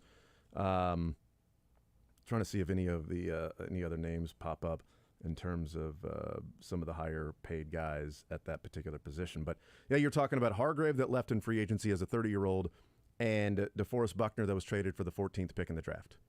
Was traded from the 49ers to the Colts for, I think it was the first round number 14 pick for the Niners that they got back. Because at that point, it was like they are stacked with defensive linemen. They got defensive linemen on defensive linemen on defensive linemen. They've got them everywhere. And then they go and pay Hargrave a couple of years later as a 30-year-old to come in and get $84 million over 4 years. I was just pulling up the positional spending list again and then the interior because I was curious where the Niners would be because it feels like they are a team that consistently sees that value. They obviously see the value of their edge spot as well. But the Niners are third in football in 2023 positional spending on the interior defensive line, with the Chiefs being sixth. And obviously that's mostly Chris Jones. The Niners are lower on edge spending, but the Giants are number 1, Falcons 2, and Niners 3 on interior defensive line spending. The Niners feel like the team that's been the most proactive about that, whereas, again, the Falcons and Giants are being carried by Grady Jarrett and Leonard Williams, respectively, in those deals. I'm trying to see what pick it was that that went for DeForest Buckner. I thought it was like 14. It doesn't matter. It's top 15 pick that it was that he got traded to the Colts for. Because when we've talked about Chris Jones, we're like, all right, well, that's going to be the baseline. All right, if they got a top 15 pick from the Colts for DeForest Buckner, then Chris Jones is going to get more. 13 overall. So number Buckner. 13, Yeah. number 13 overall pick. And what's interesting is that they trade him for a first rounder. He goes to the Colts and signs 4 years, $84 million. The 49ers just gave Javon Hargrave 4 years, $84 million. But they didn't have to give up a first round. Right. They got him in free agency. They didn't give Buckner that contract, but they got a first rounder back and letting him walk. And then a couple of years later, they find a different guy and pay him because they're essentially the same age, Buckner and Hargrave. And if you're saying, okay, well, we've got this guy a couple of years later that we're paying the same contract that, this guy over here that we didn't want to pay, and we got a first rounder to show for it, it's not terrible business. You're getting one of the better defensive tackles in the league still. And you gave up Buckner. But also the Colts looked at DeForest Buckner and said, we're willing to give up the 13th overall pick for this guy. And if you believe the reports, and Nate Taylor certainly has his sources, that he does think that the Chiefs were trading up to get Maisie Smith. Mm-hmm. That it wasn't Anton Harrison. He believes the Chiefs were going to get Maisie Smith. And that would also tell you what the Chiefs think of defensive tackle as a premium position. That's right. That they were going to trade up and use more resources to get another defensive tackle to go along with Chris Jones, who they're also going to extend in a contract. And I was scrolling through numbers, so I apologize if I missed it. Have you said what the Niners did with that pick that they got back? No, I So they moved back a spot and then picked up an extra selection, but then they used the 14th overall pick when they got the 13th back from the Colts on Javon Kinlaw. Oh, yeah, that's right. They did all go. Yeah. just runs through the defensive line for that team. And he hasn't been nearly as good as people thought he was from South Carolina. He has 1.5 career sacks. I think he's had some injury issues. He's had some injury issues. He has not played very much. Yep, you're absolutely right. It's a little bit like the Titans traded A.J. Brown and then drafted Treylon Burks. They got a first-rounder back, so they got a first-round wide receiver and didn't cost them as much. The Colts traded DeForest Buckner, and then they went and got Javon Kinlaw and didn't have to pay him as much. But he has not been that type of player at all. And that's the risk you run when you're doing that, because Treylon Burks is not A.J. Brown. They just declined his fifth-year option also. It, just fits that timeline. Treylon Burks? For Kinlaw. For Javon Kinlaw, sorry. They've already declined Treylon Burks' fifth-year option? So much earlier than they needed to do that. They had 2 more years to figure that out. It's kind of rude, honestly. My goodness. You want to talk about hitting the eject button quickly, finding out that this guy does not have it. You know who has it? Patrick Mahomes, Andy Reid. He was on the New Heights podcast. We'll hear a couple of clips from Kelsey and Andy Reid on the New Heights podcast that was released this morning. That comes up next. New news. Take the show with you by listening live on 810WHB.com.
getaways with a schedule release special right here on your home of the NFL. Sports Radio 810 WHB.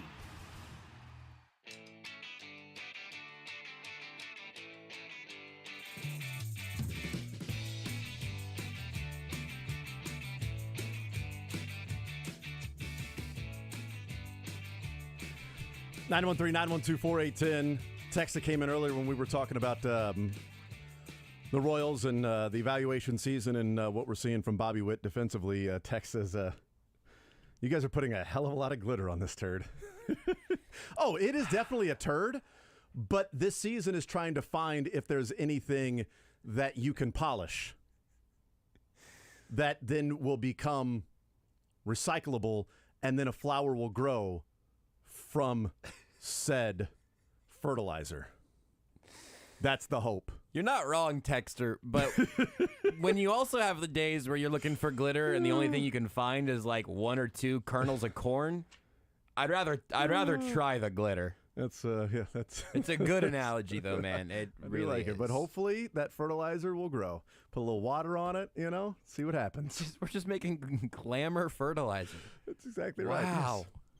Yes. Man, that's gotta reconsider some glitter things. fertilizer. It's like growing that. Why is there glitter all over this tomato? Well, it all started with Bobby Witt. Can I tell you that it's $1 million idea? You know a fun fact that I was looking around earlier since we're briefly on Royals, and I swear we'll stop immediately. Glitter on tomatoes is dumb? No, well, I mean, Okay. I don't know if it's edible glitter. I bet glitter. If I Google glittered tomatoes, there will be a Pinterest somewhere that a Pinterest board that has that. People angry at Jordan Lyles for reasons that at this point have sort of gotten beyond my comprehension. You know what Jordan Lyles did last night? Complete game. He threw more complete games than the entire 2022 Kansas City Royals. I checked it. I was like, that doesn't. I wondered what the number would have been. I would have taken the over on 0, I think. But Royals 2022 to go to Baseball Reference pitchers sort by CG. So who is the last Kansas City Royal to throw a complete Great question. game? Thank you. I'm on it. Appreciate it. Are you? Brady Singer. Was it 2021? I was just clicking on the 2021 season. But wasn't one of those weird 7-inning doubleheader games? Oh, good question, Drake. Great call. Well, that was 2020 though, right? Did 2021 have the I thought doubleheaders? that bled into 2021. I don't remember. Well, you can look at the Brady I'm Singer. glad that we're all at least semi on the same page there of not really remembering when baseball rules and things have all happened. Well, let's because look it up. 2021 game logs they've kept for the Brady Ghost Singer. Runner. I'm going to check Let's 2020 see, also while we're at it. innings pitched. Let's go through there. Keller had one in 2020 that could have. Brady Singer. I felt like he had a legit 9-inning one at some point, but the most pitches Brady Singer threw, or most innings, was 7. Complete game, 7 innings. Wow, great pull, Drake. September 20th, 1 of 2, doubleheader. So Brady Singer he shouldn't get it. Is technically the last one to throw a complete game, but also is not the last one to throw what would be an actual complete game. That could be Brad Keller. Yeah, but in 2020 Brad Keller's is that would sure be an outlier, right? I mean, well, that's why I hated those outlier. 7-inning games. Because what if somebody had a no-hitter? Yeah, I mean, well, didn't Bumgarner have that? I thought somebody did. I couldn't remember who it was. We're really getting to the bottom of all this. Look, I mean, this is so Brad Keller. This is the glitter we have this segment, all right, and it's guys? exactly what I previewed about Andy Reid on with New Heights. Oh, yeah, I forgot we were going to do that. So I wanted to share my complete game stat. So Brad Keller in 2020. Respect Jordan Lyles. Had a 9-inning complete game shutout. Okay. So September 13th of 2020 is the last complete game from a pitcher. So the last 2 complete games for the Royals, Brad Keller and Jordan Lyles. I mean, if they can do it, anybody can do it. I mean, that's really what we're saying. So there you go. September 13th of 2020 was the last complete game, full 9-inning complete game pitched by a Royal starter. Against the Pirates. With no audience. With nobody there to see it. In front of cutouts. Yeah, you are. And that was a home game, too. Yep. Looking at highlights right now. It is pretty weird. The announced attendance was 0. So Now its attendance was cardboard. I went to one of those games as a member of the media just because I wanted to say Yeah. that I had, and it was weird because in the press box you could hear all the dugout chatter. Salvi hit a home run, and you could hear it land in the seats and bounce around. It was so bizarre. Were media members running to try to get foul balls? No, there were only like I've 6 never of us got a up there. foul ball before. I'm getting all of them. This is the time. I've got in the land of the blind, the one-eyed man is king. I think when nobody shows up, I get every foul ball. I think just putting like a media work table out in the like right in front of the fountains, nice summer day, that might be kind of nice. That'd be perfectly fine. Probably don't take your electronics, I guess, but yeah, it depends on where the wind is blowing. Let's put some floaties in the fountains of the new stadium, however they figure that out. Is it Miami that has the swimming pool in the outfield, or is that Arizona has a swimming pool. Yeah. I think Miami also has something funky, but they got rid of that statue when they kicked Jeter out. Miami had the Rays. No, the Tampa has the Rays. Miami did have something. Miami had weird. it was a marlin, right? It was a big old marlin. I think they may have had a fish tank behind the plate, but it was like no, the big sculpture, the home run statue. Yeah, it was a Marlins thing. It was weird, is what it was, and it should have just it seemed more corny than Miami. Like yes. Miami is glitz and maybe some glitter on a tomato. I think glitter on Miami is a fair read. Yeah, that's what they are. Hey, we're gonna hear from Andy Reid that was on the New Heights podcast. So, just as a preview of Andy Reid on the New Heights podcast, it's actually the preview they put out yesterday of Andy Reid on the New Heights podcast. If you listen to it with Kelsey's, they do a little thing called New News. Here's a little snippet. We've got a number of sound bites of Andy Reid talking about Patrick Mahomes and things like that, and him in college and scouting him and the meetings and ability to come back and all of these different things. But Andy Reid with the little personality that he has shown more and more of as the Chiefs won the Super Bowl in 2019. But here's Andy Reid letting his hair down a little bit in the very beginning of the podcast with the Kelseys. So we're going to start off. We always do this thing, new news. Can you hit us with it? We go, new news! New news! And then you do your version. Are you in on this? Yeah, let's go. But first, as always, new news! New news! No news. There are about 1,000 different ways that I would have guessed he would have said new news without going to the new news. You got to see the video. Scrunches his nose up. He like shrinks down in his seat a little bit. New news. New news. I mean, it was surprising. If you would have paused it right before his announcement, said, all right, everybody do your best guess. How did Andy Reid hit the new news? New news. New news would have been not new others news. Receiving votes at best. New news. I thought maybe get like a little hut kind of little new news. New news. New news. New news. Not one that I thought he would go with. So he did have a little bit of personality there when he's sitting between Travis and Jason. And also Travis Kelce being afraid to even ask him. Like it took him a long time to even ask him to be on the podcast. Mm-hmm. We will take a timeout. We'll come back. We'll hear from Andy Reid on the other side. But Travis Kelce finally texting him. It was like, hey, man, do you think maybe it'd be cool if, you could maybe at some point be interested or even willing, maybe even think about, maybe joining the pod. I mean, if you want to. It's like, no, that's not a big deal. We don't have time anyways. It's probably our fault. Actually, I meant to text this to Andy Sneed, Legarius's dad. I apologize about this. Andy, just ignore this. Oh, you will? Oh, that's awesome. Cool. How about this? Thank goodness. We have the whole camera set up and everything. We are ready to go, actually. Thank you, Big Red. We're going to swing through. We'll hear those clips next. You're in the zone with Jason Anderson on Sports Radio 810 W.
All right, we continue right here on Sports Radio 810 WHB.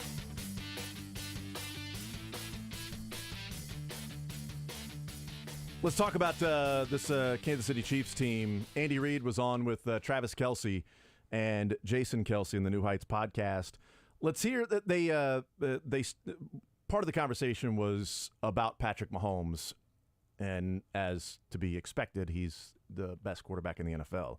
But they start off with just kind of asking Andy Reid about Mahomes in college, scouting him, talking to him, and the question was really about, when did you know Mahomes was going to be different, or when did you know that this guy was somebody that you wanted to go after?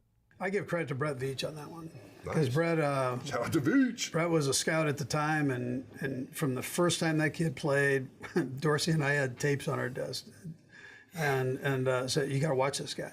You have to watch him. And for 2 years, or how many ever years it was, we watched this kid, and Veach goes, this is the best guy I've ever seen. I mean, he's that good. And Veach did the Southwest or Southeast area, and that's the hotbed. And so Doris and I go, yeah, this guy's pretty good now. So about 2 years later, and then I think once he stepped into the league, he did that game at Denver where we'd wrapped up our playoff spot. Oh, yeah. And he got to jump in and go in a game. I mean, he did what he did in practice, what he did at Tech, and I go, that's pretty good. Now, we had Alex Smith at the time, who was also good. He had his best year. Yeah. So, which is funny because that Denver game, it's not the left-handed pass Denver game. It's his rookie year Denver game when they had the division wrapped up, and he goes there and wins the game, and they have a comeback, and he comes back in the game, and actually had a fourth quarter comeback without throwing a touchdown pass in the entire game.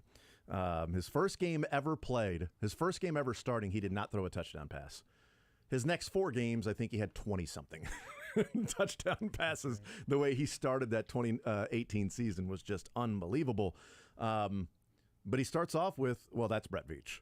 I mean, the first game he played, we had tapes on our desk saying, this guy's different, watch him. He's the best player I've ever seen. Boy, that is pushing your chips into the table and coming away with a phenomenal hand that you just know that you've got, your instincts are there. It's something you haven't seen before, and you're willing to stake your, if you said that about Jamarcus Russell or Trubisky or, other quarterbacks, Ryan Leaf. A good quarterback. Yeah, even if that, this is the best I've ever seen, Really? Kirk Cousins? Best I've ever seen. Best I've ever seen. Probably not a general manager a year or two later. But this guy, the best I've ever seen early on. Yeah. Early on. And for him to end up being that, like, I know that there's the debates that go back and forth about who gets credit for Patrick Mahomes. Dorsey was the GM. He pulled off the trade. Andy Reid was the head coach and, obviously a quarterback whisperer. So he had to approve of that as well. But so many people have said Brett Veach, Brett Veach, Brett Veach, Brett Veach. He was not the GM. He gets partial credit. Dorsey gets partial credit. He does not get 100% credit. But if Brett Veach were a assistant GM for the Panthers, Patrick Mahomes would have been a Panther. Yeah. Or the Cardinals or whatever. He would have been that team. They would have traded up and said, we have to go and get this guy because he's just different. When you've got a guy that you trust his instincts and you're paying him the money, so you should trust some of the things that he says, and he's been around you for a while, and he's like, this is the best player I've ever seen. Now, he can say that all he wants because then Andy Reid and John Dorsey will also then see that. They're going to have to see some of the same things. They sit back and go, this guy's on drugs. I don't see that at all with this player. I'm not sure what he's talking about. But when he's in here talking about Patrick Mahomes, okay, that's fine. We'll pat him on the back and give him a tap on the top of the head and say, oh, that's cute. Here's a Yahtzee. Go play with your friends. Okay, thanks, son. But no, they obviously had to sign off on it and agree. And as Andy Reid said, they're like, yeah, we're seeing him. Like, no, this guy's the real deal. He's pretty good. But you had to have somebody believe so strong in their bones and their conviction that, guys, I'm not just saying this is a good quarterback. This is the best I've ever seen. And he said that before that 2018 or Yeah, 2018 season when he was going to be the starter that year when they traded Alex Smith. And at the draft combine, when Brett Veach had his press conference and said, he's the best quarterback prospect I've ever seen in my life. It's like, dude, there's a lot being put on the shoulders of Patrick Mahomes here. I mean, there's a lot of talk that came out last year about how good he is and what he could do. Now you got the GM saying he's the best he's ever seen. Maybe pump the brakes?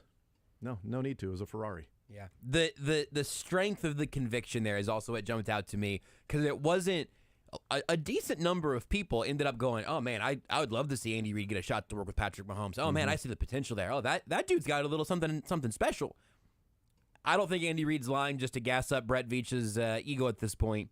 If Veach is using those phrases of best I've ever seen, blowing up their desks with film, with an extra year of film still to come, it is a tremendous amount of conviction. And even if the fish has gotten a little bit bigger over the last few retellings of the story, Brett Veach still caught it, so I'm willing to give that to him. That's a good point. Yeah, I mean, as the years go by, like he's going to tell his grandkids. Brett Veach will tell his grandkids about Patrick Mahomes starting for the JV as a sophomore and saying, "I just saw it. I saw this guy as a JV quarterback his sophomore year at White House, and there was something about it, kids. And yes, he's the greatest that's ever lived, and he's broken all these records, and he did have a season where he threw 85 touchdowns, But kids, I'm telling you, I saw it.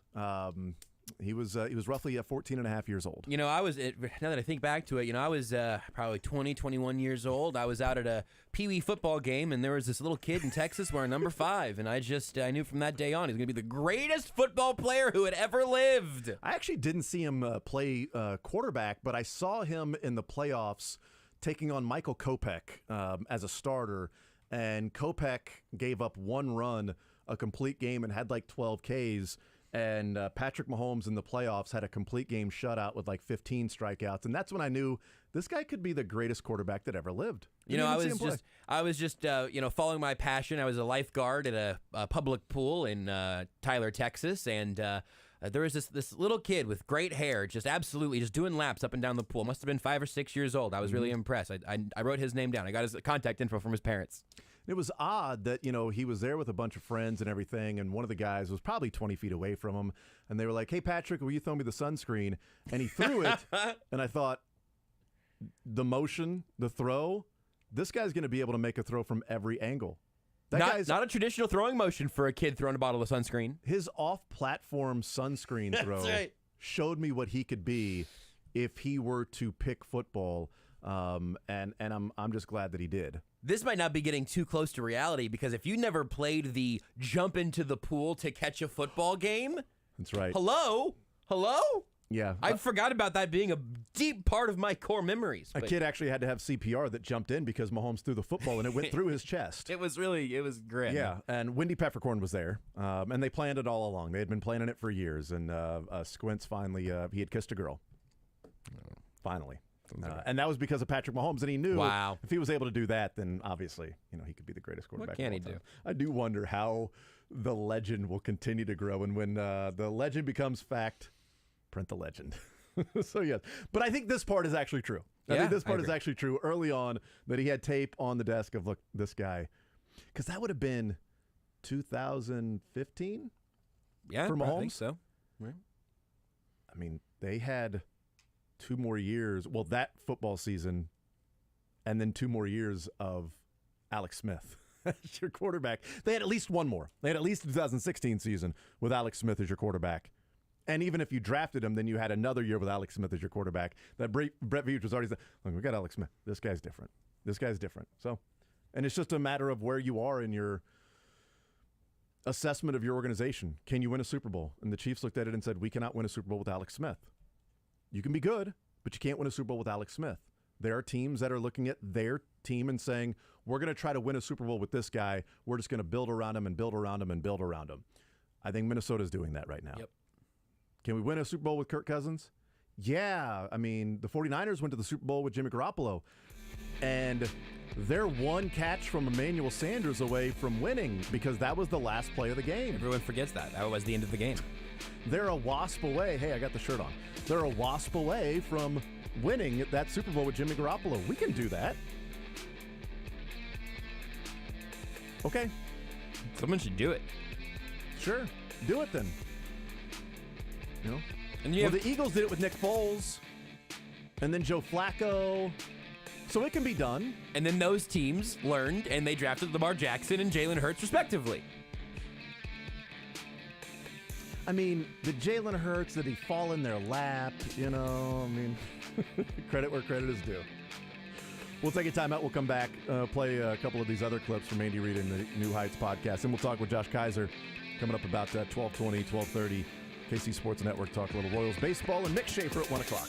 Hey, Kansas City, Stephen St. John here. Our friends at Polymagic are the local experts for floor coatings. Trust me, the crew of Polymagic applied a new garage floor at my house, and it's my new go-to spot to catch the games and for my son's band practice. Their process is 10 times more durable than epoxy, and they can even match the colors of your favorite college or sports team. Free estimates are always available. Call Tom and Vince at Polymagic for a free estimate, and ask about the SSJ special. Up to $500 off your project. 816-765-4800, or visit Polymagic.net. Interested in working at a great local Kansas City golf company? Want a job that comes with golf?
We'll talk with Josh Kaiser coming up at about 12:20, 12:30. KC Sports Network will talk some Royals baseball with him. We will see if he wants to put glitter on a turd as well.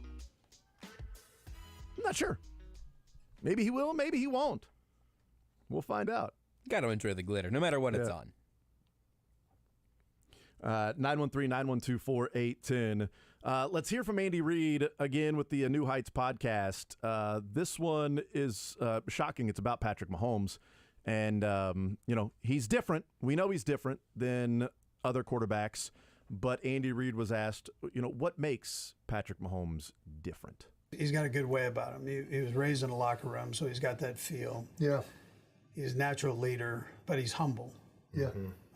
He's easy to coach. I mean, he's going to listen. You can coach him hard, and then at the same time, he wants everything you can throw at him. Yeah.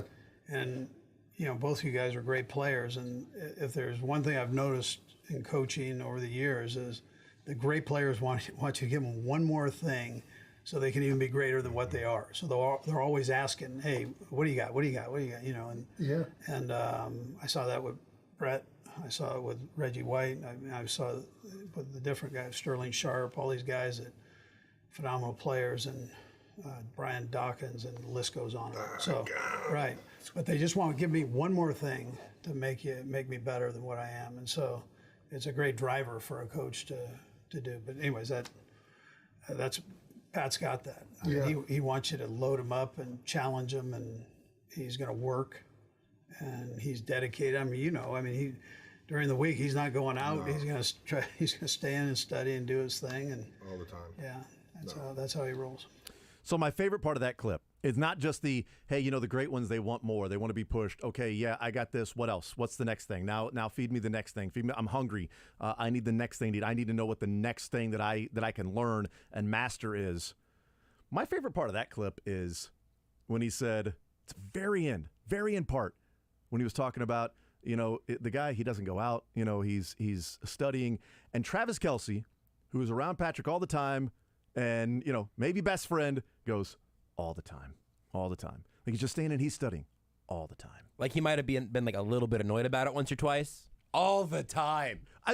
Can we hear that last part? Is Travis Kelce annoyed by Patrick Mahomes maybe not hanging out with him as often as he would like when he called? You got that friend that you text or calls like, hey, we're going to go out. Man, I can't, Turns out I ended up being that friend. All the time. Yeah, that's how he rolls. All the time. Little bit before that, maybe like 3 or 4 seconds before that. All the time. During the week, he's not going out. No. He's going to try. He's going to stay in and study and do his thing. And all the time. Yeah, that's how he rolls. All the time. I called him last week. I mean, oh yeah, I'll go to the Met Gala. I'll go to the Derby. I'll go to F1. Yeah, we wanted to go to Johnny's and get a drink. Nope, studying all the time. All the time with the studying. The studying, Patrick. The study. Don't you know? Well, yeah, Andy just gave me something new. Again. Listening to the whole show in all context and hearing that part the first time, it kind of it sent me down yet another path off of just that idea, which is that there has to be such a genuinely unique type of pressure to be Patrick Mahomes, where you have the greatest physical tools of any quarterback in the sport. I mean, you can kind of nitpick however you want, but like that, he does. And you have achieved complete and total greatness in an incredibly short period of time. The greatest start to a quarterback's career in the history of the game. But that's your standard now, too. Like, whenever Patrick Mahomes retires, if he wants to gain 400 pounds and eat nothing but Cheetos and either and live as a recluse or like Fat Elvis, I mean, he'll have all of that afforded to him, and rightfully so. He'll have the money to pull it off.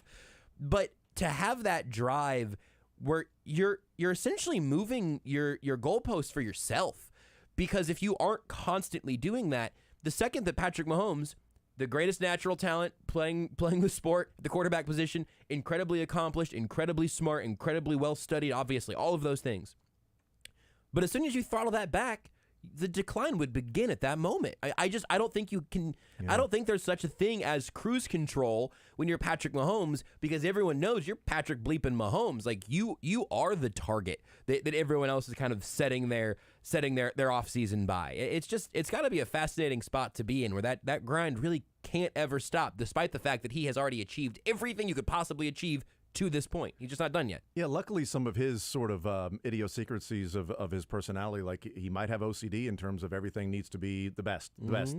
Obviously that competitive drive.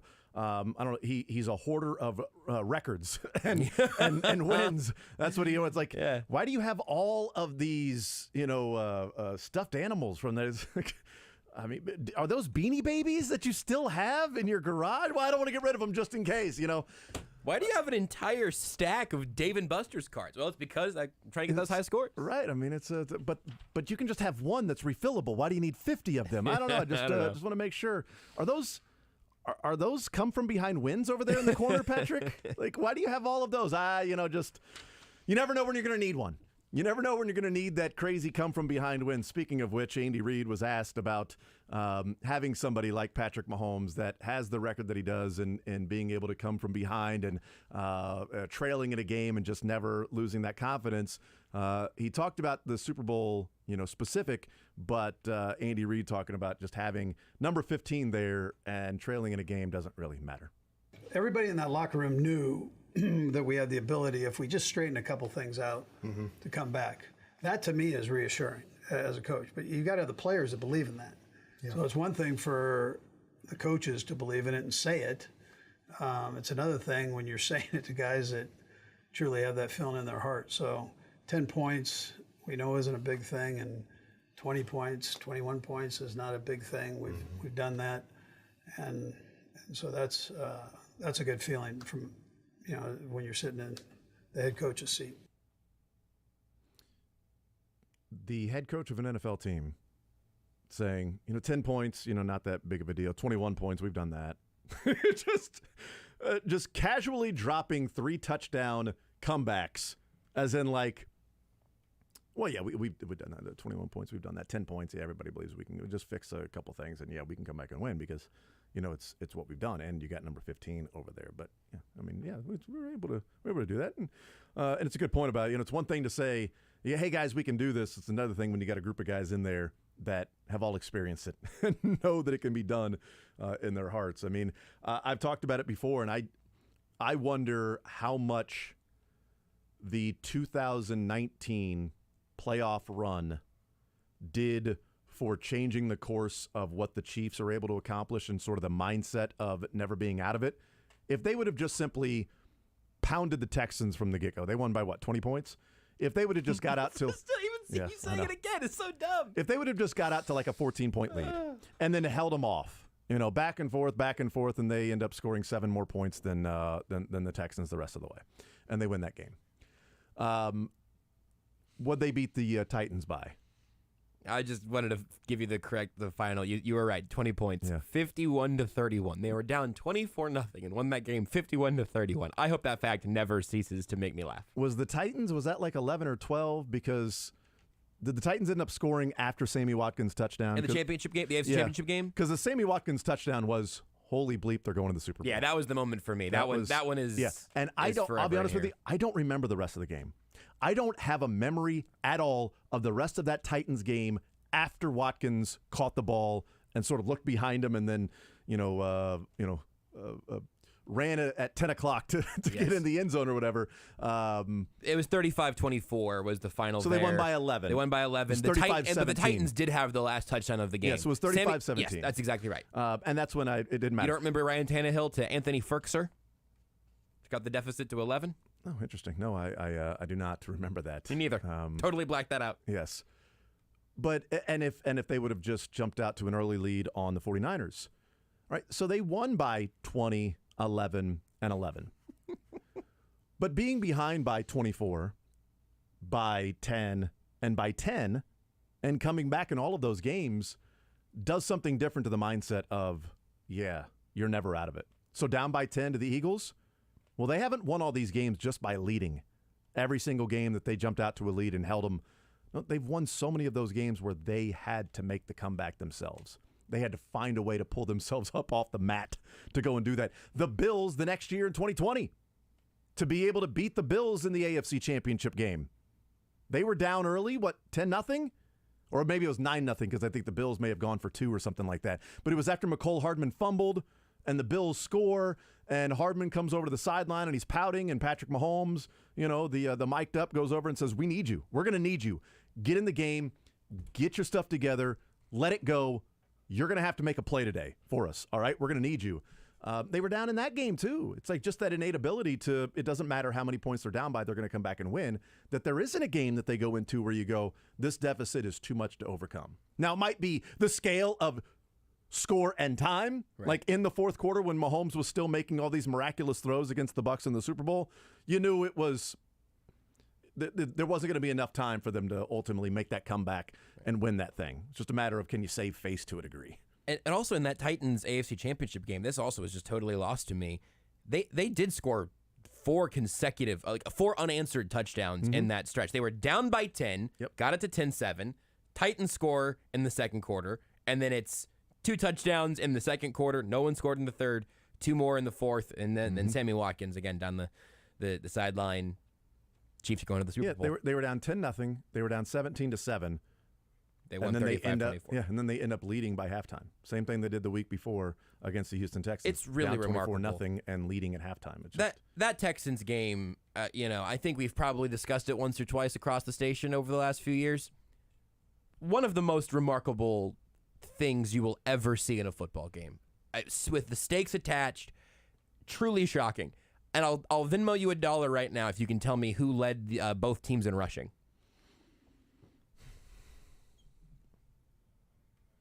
Hold on. I got a couple great hints that I can give you, whatever, but I don't want any hints. I don't want to give you any hints yet. I want to give you a chance to really go through the Rolodex. And then I've got a great stat about how did that happen.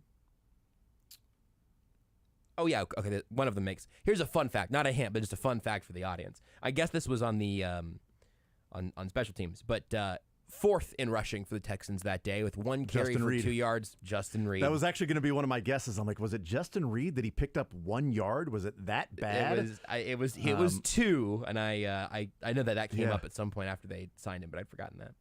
I'm going to guess like Mahomes or Darwin Thompson led the Chiefs in rushing. I'm going to say Darwin Thompson just because it's so odd. It was Mahomes. It was Mahomes. He was 7 for 53, just outpacing Damian Williams, 12 for 47. Yeah, I guess Darwin Thompson would. He was the only other running back like in the playoffs that even touched the ball besides Damian Williams. And I'm talking about the playoffs, not just that game. Like all 3 of those games in the playoffs, it was Damian Williams or, hey, Darwin, here's a football near you. Do you want me to tell you who the Texans' leading rusher was in this game? Sure. Or you want through one hint? Chiefs legend is how I would refer to him. Chiefs legend. Justin Reed. Carlos Hyde. Oh, my God. Carlos Hyde and Patrick Mahomes led the 2 teams in rushing that day. Meanwhile, Deshaun Watson threw for 388 and 2 touchdowns, and Mahomes threw for 321 and 5. That game became so fun because we had talked for so long, and by so long I mean 2 years since he was a starting quarterback in 18, and this was in 2019, well 2020, but the 19th season. We had talked for 2 years about what it would be like if you just took the reins off of him and just let him be this unbroken Mustang, this wild stallion, and just say, go do it, man. You are not broken in. Just go and play. And that was the time when it was 24-0, and Andy Reid just simply said, here we go. We're going fast. We're throwing the ball. Patrick, go do your thing. And, God, that was so fun. Those 3 quarters were some of the most fun I think I've ever had watching football, watching Chiefs football, those 3 quarters. And it went from just a state of depression that the Chiefs are never going to win. They just aren't ever going to win a Super Bowl. And even this guy can't save them because somehow they show up this year, home field advantage, and people can't catch the freaking football. Demarcus Robinson with a drop, Tyreek Hill with a drop, Travis Kelce with a drop. Tyreek Hill fumbles a punt because it was maybe trying to do too much. All right, we need something. We need a spark. Tyreek, go back there. Well, if you're going to put Tyreek back there to get a spark, he ain't calling for a fair catch. He's going to try to catch it within some traffic. So maybe that wasn't the spot where he might be receiving the ball inside the 10-yard line to say, Tyreek, go give us a spark. Maybe put him where the Texans might be punting from their own 20 and then say, okay, now you got the whole field to work with, Tyreek. That was a panic move by the Chiefs, and it was like, what is going on? What is going on here? And then Mecole Hardman, worth every penny of trading up for that man. Mecole Hardman goes and gets it started with that kickoff return. The rest is history. Darn right. Another text that came in and says, watch what Reid said, said they had all the quarterbacks come to Arrowhead before the draft. Said, quote, everything they threw at him, he just hit it out of the park. Peek behind the covers here. I actually thought that part was in the Patrick Mahomes and the scouting in college clip that I cut. I actually thought that part was in there. But I think it's the only one we haven't played yet, right? Right? No. Is that not that one? What makes them different? Is that not? I thought that was that one. Well, hey, good poll texter. All 3 of us heard that in the actual show. We played the What Makes Them Different. I didn't mark that one off my sheet. Yeah, because that's the one where he was like, he studies all the time. Oh, you're right. That was that one. Was like, okay, I thought it was in that clip, Texter. So didn't we find out a couple months ago that Matt Nagy had given him all the answers to the test before the meeting? Well, that was the one they asked about him. They That's said, also in there somewhere in the show. But it's not in something I cut. Yeah. Because it was kind of a laughing back and forth. And Andy Reid just said pretty quickly, he's like, well, Veach and Nagy were teammates in college. That was really all he said. And he's like, well, I threw a couple curveballs in there. And then he got into the clip about, we had all these quarterbacks in and he hit it out of the park. There was a thing that I should have cut. And he said, the way we ranked the board, going back and looking now. That was fascinating. I should have cut that one. He's like, going back and looking at it now, I think we did a pretty good job. Yeah. Something along those lines. Which makes me think that Mahomes was one, and I'm guessing Deshaun Watson was high on the list, and that Andy Reid was thinking about football playing. Yep. And probably maybe they were a little lower on Trubisky. I thought that was interesting. Here's my brief review of the show as a whole for everyone who hasn't listened yet. 1,000% worth your 45 minutes or 50 minutes if you're a Chiefs fan who would like to hear Andy Reid talk to the Kelceys. A tough show to find the good little sound bites of, though. Andy Reid's not giving juicy sound bites, but it's a great hang of those three guys giving each other a little bit of gruff and getting into some fun things. But I did leave one out. I need to go and clip that one about him talking about the board, and they set it up pretty well. And then also about Mahomes there in those meetings, the combine and everything else, and what he was able to do and hitting it out of the park. We'll take a timeout, but before we do, how about a pair of tickets to the NHRA Nationals at Heartland Motorsports? NHRA Nationals drag racing fans, if you want to score some free tickets, you got to be listening to The Zone for the Heartland Park Motorsports Park in Topeka. And we're going to give away a pair of tickets to the Menards NHRA Nationals, along with $50 to Johnny's Tavern. So pair of tickets and $50 to Johnny's Tavern there in Topeka. Doesn't have to be at Johnny's Tavern in Topeka, but you get $50 to Johnny's Tavern as well. You get a great discount for the big race by going to heartlandmotorsports.us. Type in the promo code 810. You'll receive 20% off using promo code 810. Heartland Motor Sports Park, House of Speed. Let's do caller number 8, 913-381-810. Caller number 8. You will win a pair of tickets to the NHRA Nationals at Heartland Motorsports and then $50 to Johnny's Tavern. 913-381-810. Caller number 8. We continue with more. We'll talk some baseball with Josh Kaiser, KC Sports Network, next. No. Want to see more of The Zone? Watch the show live on the Sports Radio 810 WHB Facebook, Twitter, YouTube, and Twitch.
All right, we continue right here on Sports Radio 810 WHB. Jason Anderson, Josh Briscoe, and Drake. We head up until 2 o'clock. Mick Schaefer, KSHB 41, will join us at 1 o'clock. It's The Zone presented by Google Fiber.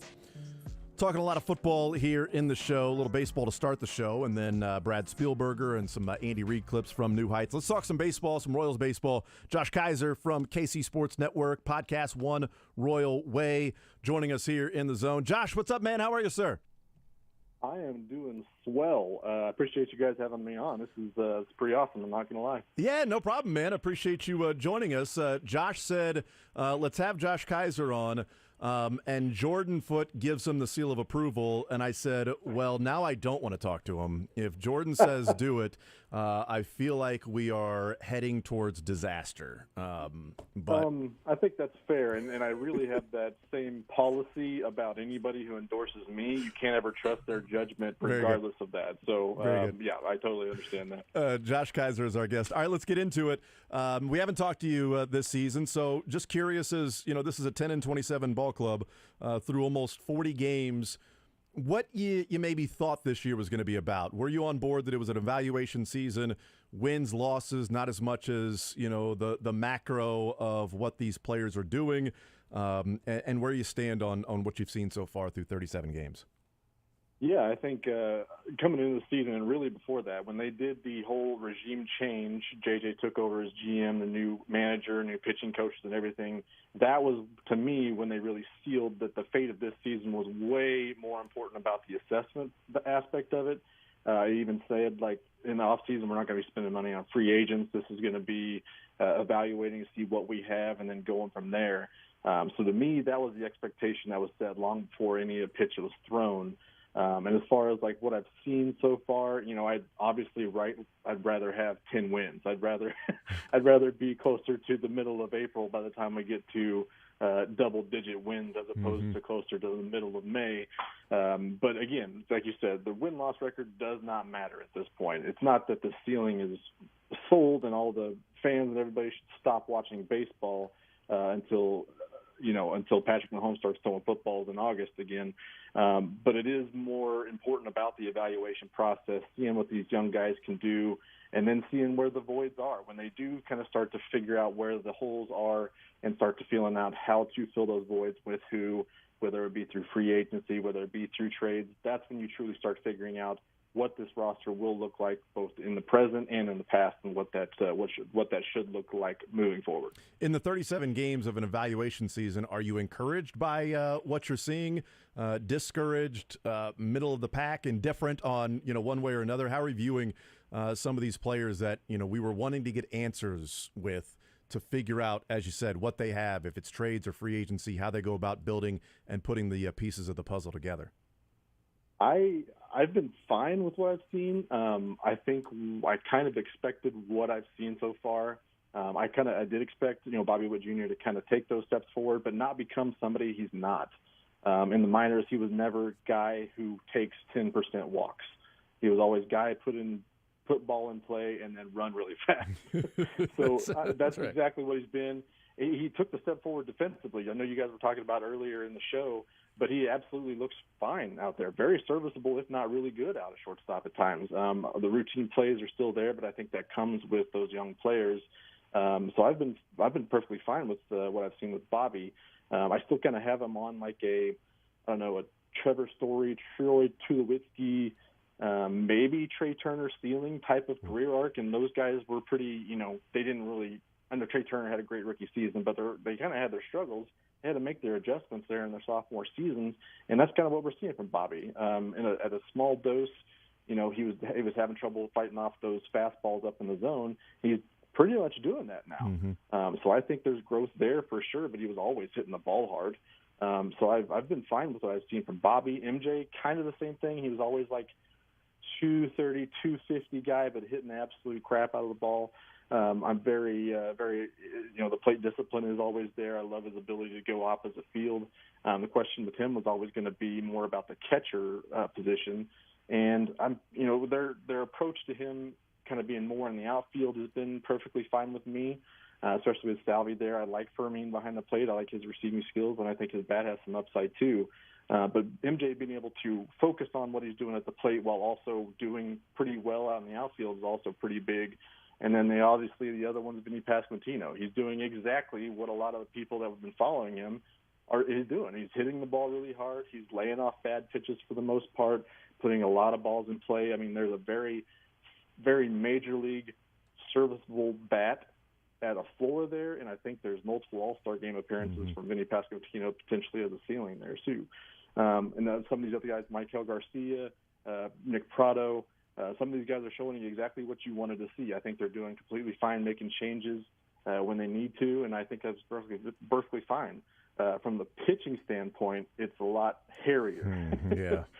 I kind of thought that Singer would regress anyways, maybe not this much, but the fact that he's still only throwing that changeup to about 10%, he's added a sweeper that he's throwing even less. I just think that his command issues are one thing, but I think he does need to add another pitch to kind of take it another step to kind of have more faith in him. Bubic might have been the big ticket item, and his velo was up. His stuff looked really good. And there's always that fun thing where the velo always ticks up in guys when their elbow's about ready to explode. So you kind of start to wonder, like, this sucks. We had a shot. He started to look promising. We had a shot to assess him through the whole year, and now we are left with more questions than we had answers, or more questions than we had going into the year. So that's tough. Lynch is kind of in the same boat. I think we'll be seeing him the next week or two, if not on Friday. We'll see about that. But it's as far as like assessing what we wanted to see coming into him. Some of those guys are answering those questions, and guys like Bubic and Lynch are still with more questions than we have answers, I think, at this point. Yeah, I'd be, I would love to be wrong about Bobby Witt and his defensive ability. I've said it a number of times. I think he's the third baseman starting next year, but he's playing better defense at shortstop than I thought he would at any point this year. And so that's incredibly encouraging because – minor improvements, and you continue to do that and continue to do that. He's, 22 years old, 23 years old. So you expect that improvement to continue to evolve. And the fact that he's playing perfectly fine, like I think that's a great way to describe it. Like, he's fine at short, which if he continues to hit the ball hard like he's doing, someone who's perfectly fine at short and just plays a representative shortstop and doesn't give you a net negative defensively out there to where it's negative defensive runs scored and he's not able to get to balls, and he doesn't give you the flash plays like we're seeing a star make, because that star will make some routine plays, but also gives you the plays that, like, all right, a typical shortstop ain't making that play. He may make all the routine ones, and he's not going to bobble the ball. The ball thrown from shortstop's going to hit the first baseman right between the chest and the glove, and he doesn't have to scoop it or reach, and just he's so solid and fundamental. But he's not getting the ball in short left field where he's sliding and running 30 feet per second. And he's not getting the ball in short left field that he's diving and getting up and throwing it 80 miles an hour across the diamond. He's not doing those things. So if you give me perfectly fine across the board and then flashes like that, then, yeah, I think you start to see from Bobby Witt what the Royals were hoping he could be. They'd probably like him to be a little bit better batting average and on-base percentage. I don't know that he's ever going to be that guy. But even if that's the case, even if he's a guy that's probably ends up around 310, 315 on base percentage, because I think as he continues to hit the ball hard, pitchers will do more of pitching around him, which will maybe give him more of an opportunity to draw a walk here or there. But what he's done this year, if you take the pace to 162, and this is a season where we're talking about Bobby Witt offensively not doing what people were hoping he would do. If you take what he's done this year over 162, he would average out at 27 home runs, 22 doubles, 18 triples, and 45 stolen bases. And if that guy's playing, and if that guy's playing a fine shortstop, then yeah, I think you got a guy that you're talking about, the number 2 pick in the draft, who you were hoping could be a stud. Yes, absolutely. And I'm kind of with you. I went into all this thinking that he could potentially move over to third base, and maybe that has something to do with more about the guys behind him or around him. If you feel like you need more stability in the infield, especially in the middle, Michael Garcia might be that routine play guy that can make all the routine plays and then kind of make you say wow every now and then. Defensively at shortstop, Nicky Lopez, we've seen play a good defense as well. And like last year's free agency class really made me think about it, because that's where the bulk of the value was in free agency. If they were going to add some kind of cornerstone guy, last year's class was very heavy in shortstops. So if you wanted to accommodate a big contract like that, move Bobby Witt over to third base, it just made sense. We saw him kind of struggle at the hot corner last year. So it kind of, and I mean, he went into the season wanting to be shortstop and give that a shot, and I'm totally on board with that, especially if it helps him figure out things more at the plate. He's walking a little bit more, he's striking out about the same amount, but generally the same thing we saw last year. But Bobby Witt Jr. is the social media shortstop, because there are plenty of plays that you say, wow, and the Royals can't wait to get the shot of the play out on social media for those real fun interactions. And then you get the flip side. He makes a throwing error on a routine play, and it gives the fans so much, expression, release to be able to start throwing him under the bus on social media. So he is the high and low of, at least defensively, the high and low that shows some social media craze. But absolutely, what we've seen, I think he can absolutely be, the floor is raising on his defensive ability, and we all know what his flashes at the ceiling are defensively. And I'm totally on board with them. If they want to stick him at shortstop long term, I'm fine and dandy with that. That's where he's going to put more value out there, and then kind of see where we are towards the end of his contract. We'll see. Yeah, the two plays until last night, the two plays that stood out to me for Bobby Witt that sort of encapsulates exactly what you're talking about. The play against Toronto when he ran it down in left field and he was running 31 feet per second and makes that sliding catch going away from the plate. And then I can't remember who it was against, but it was just a routine double play to get out of an inning, and it was Nicky Lopez flips it to Bobby, steps on second base, running towards first. It's not even going to be a close play at first base. It was like, a reincarnated Miguel Cabrera. I can't even remember who was running down to first. And he threw the ball 72 feet, and it was a terrible middle hop, and it skips and goes to the dugout, and Vinny can't dig it out, and it's like, you might have been able to run it over to first base and hand it to Vinny before that guy got there. And he just got lax, and somehow a Major League Baseball player throws the ball, 15 feet in front of a guy. And it was an error, and a run scores, and they don't get out of the inning. And then I think a couple more runs scored after that. It's like, how could that guy possibly make that? My son, I don't know that my son, who's 7, makes that throw. And if he does, I'd be talking to him about, hey, dude, throw the ball, make good throws. Come on, make good throws. Don't try to aim it. Just sit back, just fire it, man. Just he's got a glove, he'll catch it. So 7-year-olds, they worry about injuring somebody who's throwing him the ball. I'm like, he's got a glove, throw the ball. But yeah, you're right. That sort of, and the social media, because I remember being frustrated, like, how does a Major League Baseball player not make that throw? And then last night, my simple tweet was, that play was insane by Bobby Witt. I love that description. He's a social media shortstop. I think Andy Rogers retweeted the video and just said incredible. Yeah. And that was all you needed. It absolutely was. And potentially the most impressive part about that very impressive play was that it didn't end up in the dugout. We've seen that so many times, like long hop or short hop gets past Benny.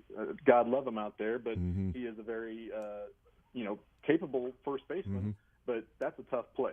And I think as Royals fans, we got really used to Eric Hosmer being able to make those plays seem pretty routinely.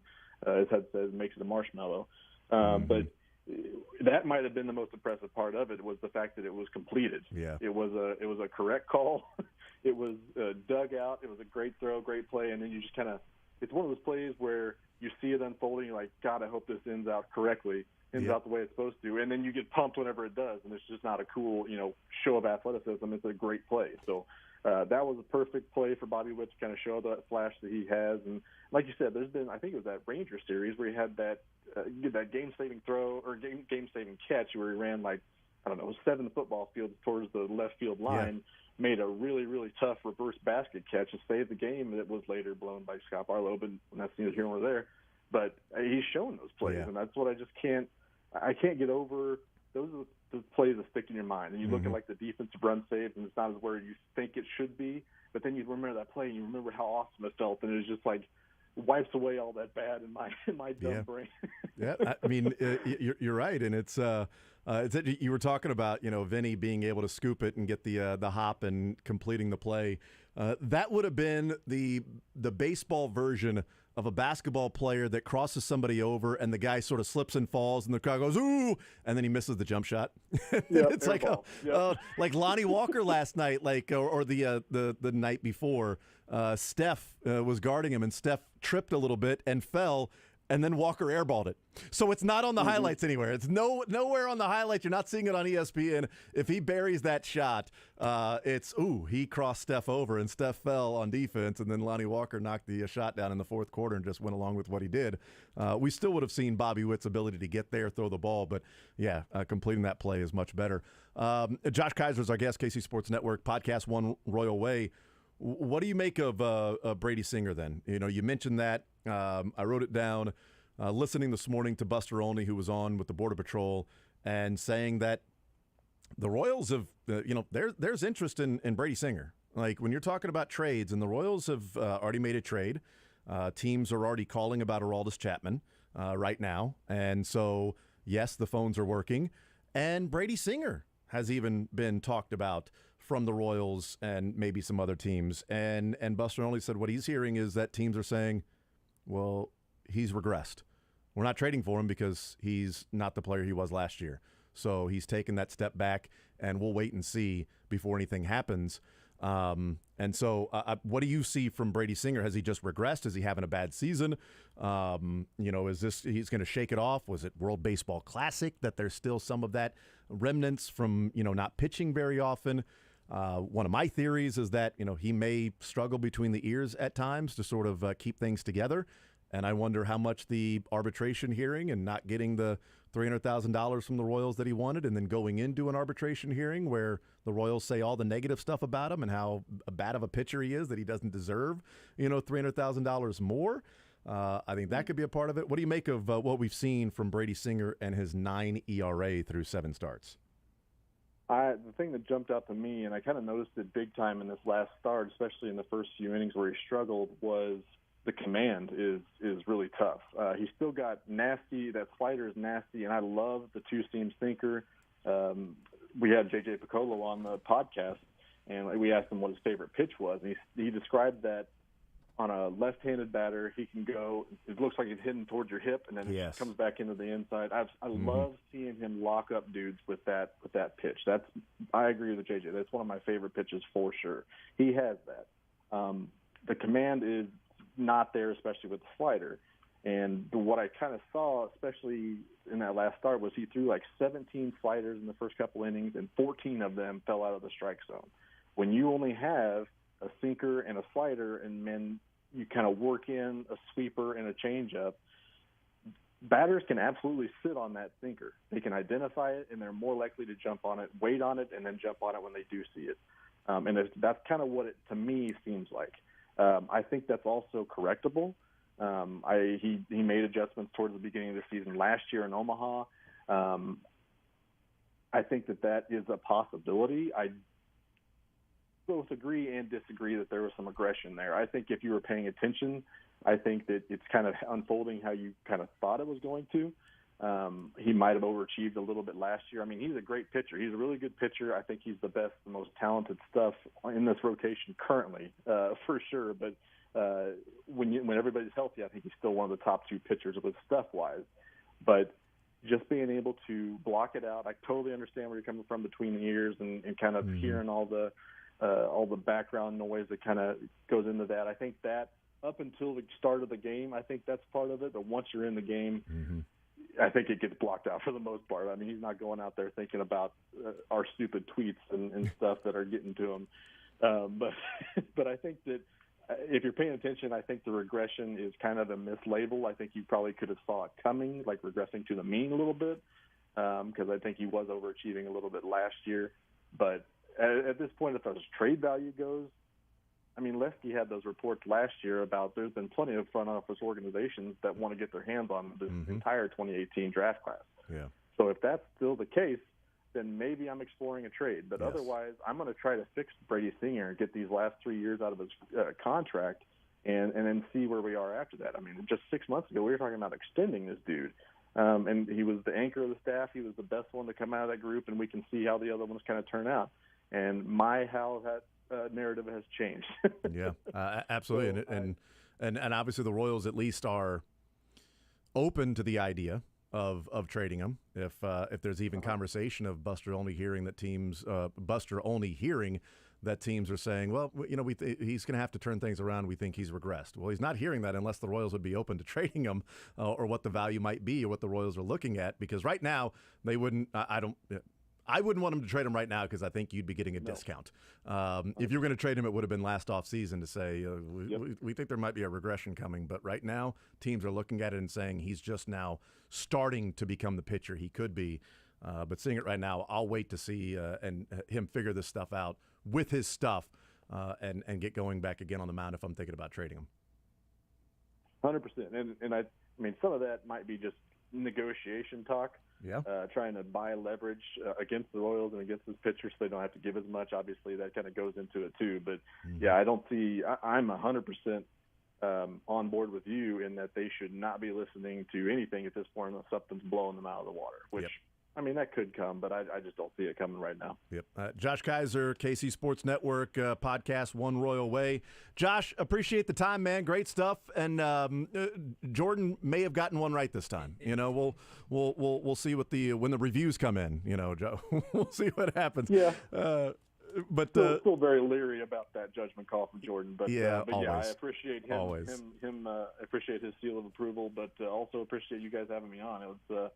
First time on the radio, period. So we did it. We did it, guys. You're top of the world, Ma. You're there.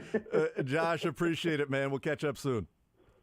All right. Thanks, guys. Appreciate it. Absolutely. There's Josh Kaiser. A good podcast as well, One Royal Way. They did have J.J. Piccolo on recently. But, that was enjoyed that talking with Josh. First time we've talked to him on the radio, obviously, because he said that was his first time on the radio. So there you go. But it's the same as podcast, only people aren't seeing your face. Same thing, It's just nice to have a qualified, verbose, intelligent Josh on this show. We've been searching for one desperately a while. And we wanted somebody with an E in their last name. We figured that was the big difference maker. Maybe you know what? Hey, Josh. Drake, can you call him back? Back just he wants to just be here. Just plan on, I don't know, like 10 to 2 tomorrow, maybe the day after that. Just kind of for a little bit now. That's fine. E in the last name, please. We'll take a timeout. We'll come back, continue rolling. It's The Zone, presented by Google Fiber. Mick Schaefer joins us at 1 o'clock, KSHB 41 Sports Director. More right after this on a Wednesday. Take the show with you by listening live on 810W.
All right, we continue right here on Sports Radio 810 WHB. Jason Anderson with you, Josh Briscoe, and Drake.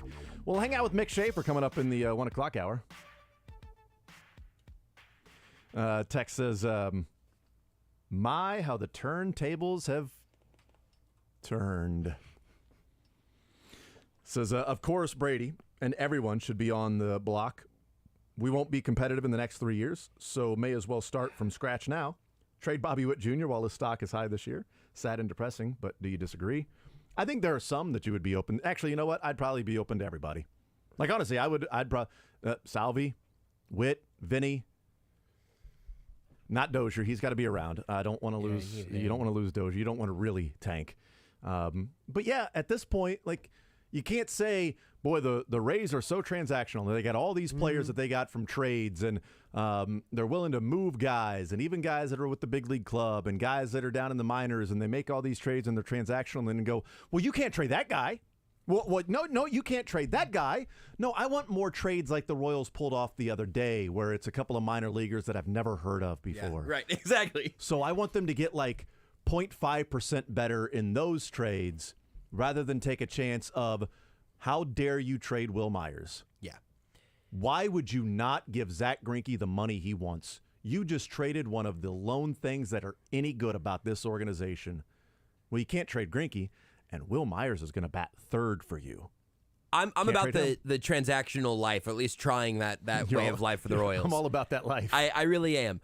But I think what you just touched on there is no sacred cows, but you've got to be making the team better. Yeah, right. And maybe that's an oversimplification, but just trading Vinny Pasquantino does not fundamentally make the Royals better. It makes them certainly worse in the immediate, and you go, okay, well, if it is Witt or Pasquantino or Singer or any of these guys where it would have really hurt to move them, I think trying to make sure your guys are lined up on your timeline is important.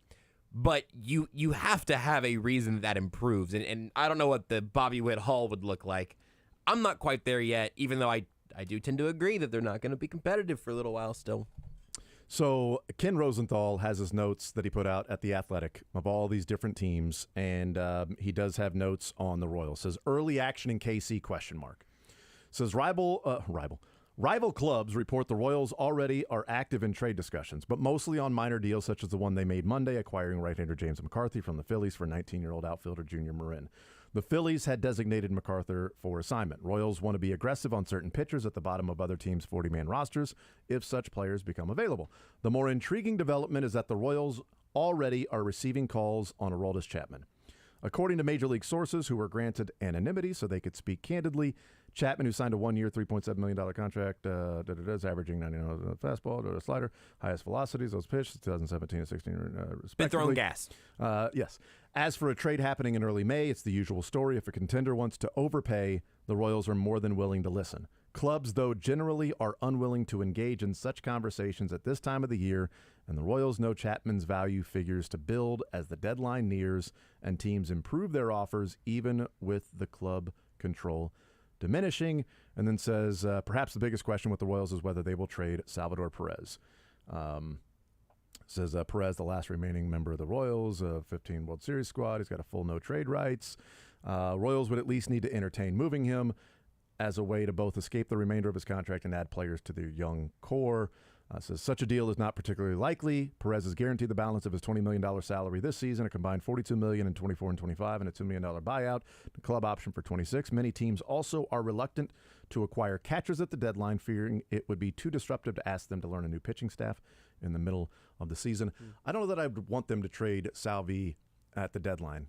It'd probably be more of an off-season deal where you're getting more of a full scope and picture of an organization, and you're going into the season with this is the plan now moving forward.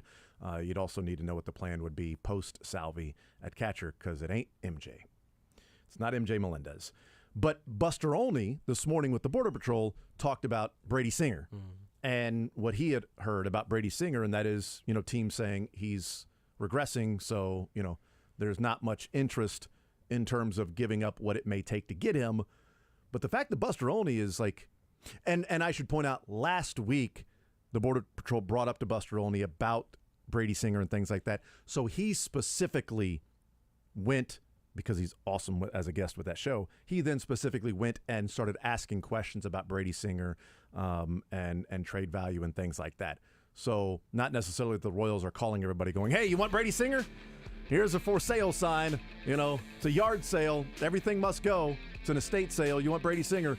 But Buster then went and said, okay, let's, if the Royals are exploring these things, let's see what the conversation is around Brady Singer. The conversation around Brady Singer is fear that he's regressed, that he's now the guy that he was a couple of years ago and not the guy that he was last year when he finished the season with a sub-4 ERA, but the last half of the season was a sub-3, 2.5 ERA, low 2 ERA. That he's not that guy anymore, that he's having control issues or whatever. But yeah, if I'm the Royals, I'm thinking about trading Brady Singer. I'm exploring it. I'm exploring all of them. But now you're in a position where to either keep or trade Brady Singer, you need him to improve from here. 100%. And Brad Keller, the same thing. Yep. Because Brad Keller's a free agent, so it's going to be a rent-a-player for somebody. But ain't nobody buying Brad Keller at the deadline right now to go out there and have a 7 ERA. Hey, Kansas City. It's Justin Reed, safety for your Kansas City Chiefs. As you know, it was a great first year here in Kansas City. And that's right, the whole time I was driving my F-150 from Victory Ford. Come in today and check out our great selection of F-150s and experience the Victory Ford difference. Brian Pringle and his team at Victory Ford are not only a world-class dealership with great selection of new and pre-owned vehicles and top-notch customer service, but also a great partner with the J. Reed and D Foundation. Visit us today at the Legends or VictoryFordKC.com, where our first price is better than their last. This is Stephen St. John. QC Kinetics is in the business of...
I will continue right here on Sports Radio 810 WHB. Jason Anderson with you, Josh Briscoe, Drake, Mick Schaefer hanging out with us here on this Wednesday edition. The Zone presented by Google Fiber, award-winning internet without data caps, annual contracts, or hidden fees. Now available up to 5 gigs and the 1 gig internet. Same price since 2012. Mick, what's up? How are you? Guys? Hi, Good Guy. to see you. Hi, Guy. Fella? You're probably done talking about baseball, I'm hoping. You were just about to start, actually. Okay. Yeah, so let's get into Stuff baseball before conversation. was just kind of a warm up. Is there a turd to be polished here? That's been the Trade everybody. Is that where we're at now? That's kind of been the metaphor of the day for this Royals team. That we were talking about Bobby Witt's improved defense and the numbers that are there, sort of what we're seeing, and the numbers backing it up. And somebody said, "Well, you guys are trying to put some glitter on this turd." I said, "Well, you know, sometimes that turd can turn into fertilizer, and you grow something special." I heard that could be particular phrase before. I hadn't heard polishing one. Yeah, I hadn't heard that either. But glitter on one. A glitter turd. I think we're going to be bedazzling a turd by the All-Star break. Which, by the way, if somebody eats a lot of glitter, then wouldn't you at some point have a glitter turd? And is a glitter-covered turd not better than a non-glitter-covered turd? It's a great. I mean, it is still a turd, but it maybe just a little bit. It's a nicer looking. We're just looking at it. I'd rather put pearls on a turd or lipstick on a turd. Oh yeah. You know, you don't want to. on a pig. Well, polish the pig. Okay, I like that. You don't want to put lipstick on your pearls. No. Boy. Or or put a pig on a turd. Somebody beat a dead horse in the punch bowl. Somebody glittered this dead horse. I'm sorry. Makes no sense. What are R.I.P. you talking Popeye. about? All right. So anyway, you've got a baseball story or a baseball player, also a football player, by the way. See, this is how I'm going to pitch it to you guys. In Bo Jackson. Jason, I got a story about a great baseball player you love. Yes. Nick, I got a story about a football player. I'm in. Bo Jackson has been dealing with something for nearly a year that everyone's just finding out about from a radio appearance that he just had. Headline, Bo Jackson says he's been suffering from hiccups for nearly a year. He talks here in this interview, and I think this was about about missing the Frank Thomas statue reveal. He said, "I wasn't there because of dealing with hiccups," Jackson said. "I've had the hiccups since last July. I'm getting a medical procedure done at the end of this week, I think, to try to remedy it. I've been busy sitting at the doctors, poking me, shining lights down my throat, probing me every way they can find to find out why I've got these hiccups. That's the only reason I wasn't there." He said later, "I've done everything. Scare me. Hang upside down. Drink water. Hold your smell breath. the ass of a porcupine," Jackson said. Whoa. It doesn't work. Did he try to polish a turd? I'm going to Google starting now. I wanted to share this story with you first. I'm going to try to figure out if there is a reason that smelling a porcupine butt is supposed to help your hiccups. That seems like maybe like a backwoods remedy, right? Yeah, from right. where he's from, that he would it's kind of an old wives' tale. But I think beavers' butt glands get used in flavoring of things. Yeah, they do. Which is a really upsetting. Jason just learned that. You know that? Why would that be used? Wait till who's the we first person to think of that? Like, who's the first person that tried that? I've often thought about that. That's Like, a great how- question. I mean, how do we know? How do we does stumble that- on those things? Wait till you find out about Jell-O. Yeah, Jell-O's a tough one. No. I have to try not to think about Jell-O. I found out about the guy that Jell-O's tough. was selling Jell-O. Beaver Jell-O's butt. tough. This is NationalGeographic.com headline. Beaver butt emits goo used for vanilla flavoring. Well, it turns out I'm done drinking anything or eating anything with vanilla in it. I love my Coke Zero Vanilla. Do you? Yeah. Coke Switch Zero over to beaver butt? Coke Zero Cherry now, but that's probably made out of armadillos. Who I knows? do love a Coke Zero Cherry. Armadillo. Castoreum is a heavily scented brown or tan goo that is secreted from a beaver's castor gland, which is located nail-bitingly close to its... But yes, again, Yeah, exactly. how do you go about figuring this out? Somebody had to experiment with that. One, to think, okay, this would be okay to digest. Two, interesting flavor. Okay, I'm going to go, how is this Castoreum discovered? Yeah. Think about how beer is made. Like I don't all know how the beer is made. ingredients. I mean, the monks had Like a lot corn of time and on their wheat or hands. something, and barley, some hops. Yes, yeast. Some yeast, yeah. Mm-hmm. So one time somebody said, "Who was the first person that thought, if we melt that horse, we could use it to stick stuff together?" Yes. How do you make glue? But anyway, so It's the was he components of glue. hiccuping It just during has this to be interview? I heated want to up. know. Was Bo Jackson I also hiccuping was wondering during this interview? I have He had not, to have been. I have not been able to listen to the audio. I just wonder if it's like, okay, every day I've got bouts of hiccups. Because I'll get the hiccups maybe once a month. Right, but would that then keep you from going to Frank Thomas's statue unveiling at Auburn because you've got hiccups that will bother you for maybe 5 minutes at a time, a couple of times a day? Like, I would guess that I can't go there in public to this statue unveiling and be there for Frank Thomas because I got hiccups. I feel like that would be constant. Like, it would be throughout the day. I have no idea. I've never heard of this thing, but I remember reading Guinness Book of World Records one time. There was a girl who sneezed for like months straight. Ugh. That seems like that would be And I always awful. wondered, is it How do like, you okay, is sleep? it every 2 seconds she's doing it? Or, okay, I mean, 10 a minute. People around here have been sneezing for a week straight. It's just a matter of how often are you doing that? Yeah. You know, when you've got the allergies right now and the pollen, you can just you can feel it coming into your lungs. But yeah, you're going to be sneezing a lot. That's a week straight. But what's the frequency? Do you think Bo Jackson just ran so fast that you took in so much air over all those years, and now it's just trying to get out? Probably. Yeah. So I do have this just for everyone's sort of well-being. According to the Oxford Companion to Sugars and Sweets, castoreum was first used as a food additive in the early 20th century. Oh, you're still on this. It is now rarely, if ever, used in the mass-produced flavor industry. Okay, thank goodness. It apparently has a sort of floral smell that beavers themselves are very interested in from other beavers. And I'm guessing somebody got a whiff of it and thought, hey, you know what? Let's go ahead and let's make some ice cream with this beaver butt cream. So is hanging upside down, is that one way to get rid of the hiccups? Because I know you're focusing on the beaver butt. I hold my breath, and I'm it gonna works I'm not even every writing down time. any time cues. This whole segment's going to end up in the cuts. I hold my breath, and it works every time. I have hiccup problems. I have gotten hiccups on live radio, I think 3 or 4 times now, and it's one of the most helpless feelings in radio hosting.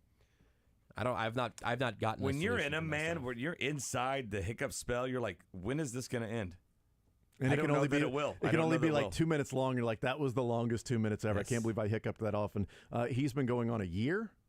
Nearly a year. Nearly of July. I want to hear this interview to see if he was hiccuping during the interview. I feel like there's some exaggeration. He's telling a tale. Did you get the hiccups? Telling a tale. So this says from the National Health Institute, breathe into a paper bag. Do not put it over your head, though. That's in parentheses. Unless you're a Browns fan. Also in parentheses. That was odd. Pull your knees up to your chest and lean forward. Sip ice cold water. Swallow some granulated sugar. Bite on a lemon or taste vinegar. Hold your breath for a short time. Yep. Not a long time because that, you would get rid of the hiccups, but also your breath, your ability to breathe. You'd pass out before you die. You think? I know. How do you know? Prove it. That's a deal. Do you hiccup while you're passed out, though? Is that the way to you get will rid of hold them? your breath, and then you'll pass out, and you'll automatically start breathing. But do you hiccup, though? No. So that gets rid of it. So Good. now we know. Absolutely. So now we know how to get. So this is wrong when it says hold your breath for a short amount of time. It should say hold your breath until you pass out. Hiccups are gone, alleviated, fixed. Has Bo Jackson tried that? Has he tried to be choked out in an MMA wrestling match? Do you think Hiccups gone. Do you think at this point, having hiccups for a year, whatever Nobody the frequency, can choke him out, though. That's a great There's point. nobody. Whatever the frequency, has to be horrendous. But do you think at this point the worst part of Bo Jackson's day is when he's like, "Yeah, I've got the hiccups for a year," and someone's like, "Have you tried peanut butter?" It's like, "Yeah, man, I said I've had the hiccups for a year. I've tried everything." It's a good point. Everybody's got their. Well, you know what I do? I've tried standing on one leg. I'm guessing and it's looking at one light. of the 150 things I've already tried. Odds are, just go ahead and assume I've tried it. Go ahead. Unless somebody's like, "Hey, have you ever jumped over a car?" It gets rid of hiccups every time. It's like, well, you know what? I actually have not tried that. Have you ever I bet tried? Bo Jackson actually has. Yeah, but not tried Jumped it to get over rid of hiccups, though. I bet he's jumped over a car like Joey Gathright. Gathright and Bo Jackson. Roughly the same size, build, and athleticism. Have you tried breaking a baseball bat over your throat? You swam the English Channel. That can help get rid of hiccups. Have you ran up the wall at Kauffman Stadium?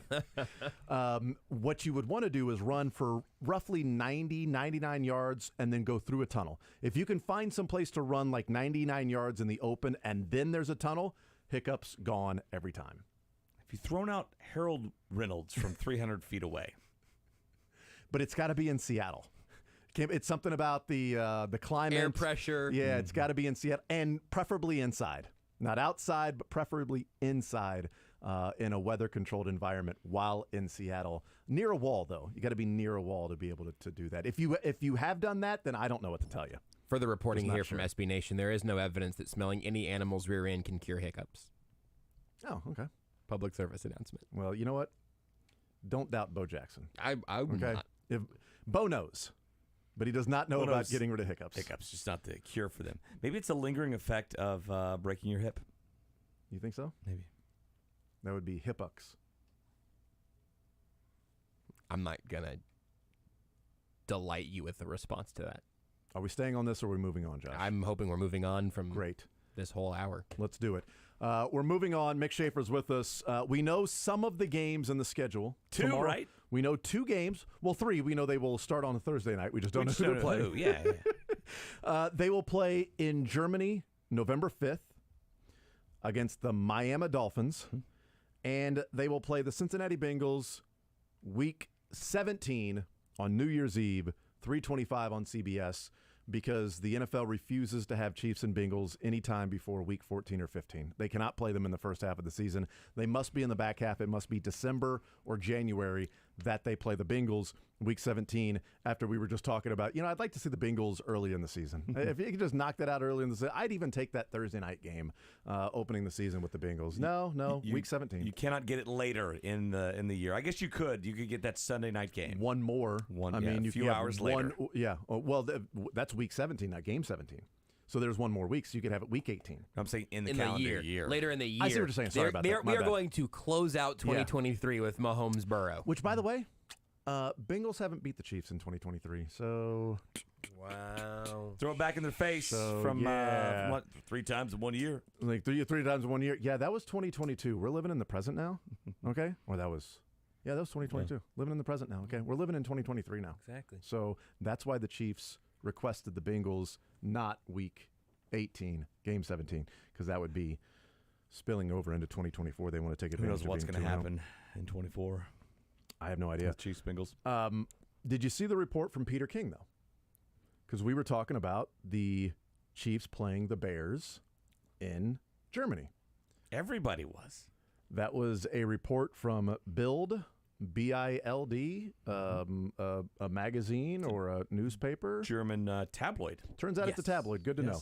Yes. Also saying that the Chiefs We didn't would report play, it last week because of that. Yeah, also saying the Chiefs would play in 2024 the as Panthers, well. I'm sure that's solid gold, though. Right? Mm-hmm. Yeah, because I would say if you're Carolina, you'd really like the league to take the game at home against the Chiefs and Patrick Mahomes and put it in Germany. That would be, if I'm Carolina, I'm like, yes, let's get rid of this home game with Mahomes and let's go somewhere else. But here's what Peter King wrote in Football Morning in America. It says, Kansas City's playing a November game in Frankfurt this year. That's a fact. German newspaper Bild reported KC would play Chicago in the Germany game and that KC would play again in Germany in 2024 when Carolina's due to host a game there. Bild reported Carolina's 2024 foe would be Kansas City. It says, I've been told there's doubt on both of those reports. First, when a team gives up one of its home games to play overseas, it has the option of requesting to the league one home game on its schedule the team does not want moved. So you can say this, out of these 9 home games, this one home game is the one we're vetoing, and the league can choose the others, but you can veto one. Peter King expects Carolina to make that the Chiefs. But here's the report that's really interesting, and I'd love to know why. He says, I'm told Kansas City requested the Chicago Bears game as their one game to not be played overseas. He said, you might ask, wouldn't Kansas City want to protect red-hot home games against Buffalo, Cincinnati, and Philadelphia from moving to Germany? And he writes, it's a good point, he said, the league almost certainly will not schedule those games for overseas because Germany games are played at what would be 8:30 in the morning Kansas City time, 9:30 Eastern, which is not nearly as conducive to big ratings as late Sunday games or primetime games. Now we know it's Miami. Juicy game for Germany, but not the Bills, the Eagles, the Bengals. But any theories as to why the Chiefs requested their one home game not be the Bears and not like the Dolphins or Chargers, Raiders, Broncos, because you want to keep those unless the NFL says there's a policy we won't have one of your home division games played over there. It's got to be their closest opponent, right? Maybe is it travel for fans? Bears fans travel. I saw is that part of it. Is it a lob to Ryan Poles saying, Could "Hey, be. we're not going to do that to you. We're not going to make you go to Germany." I mean, you're right. I mean, it could be that with Ryan Poles. I saw the reaction when the game came out. Matt Nagy revenge game. You don't want that in Germany. They're still going to play him. It's just a matter of where it's going to be played at. It's not like we request the Bears. I'm sorry, you don't get to play them this year. But I saw like a bunch of Bears reaction to it that was like, oh, thank God.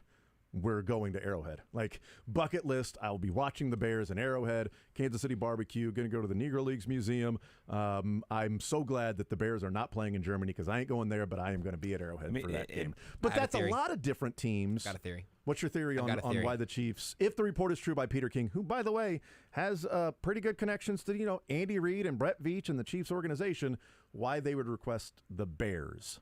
I am really annoyed that this game's happening in Germany because I really wanted to see the entire process that would go into Tyreek Hill back at Arrowhead. But if you go process of elimination, divisional games, probably not going to send one of those to Germany. 3. Bills, Eagles, Bengals. I don't think that was ever going to happen. Probably not going to send any of those to Germany. Mm-hmm.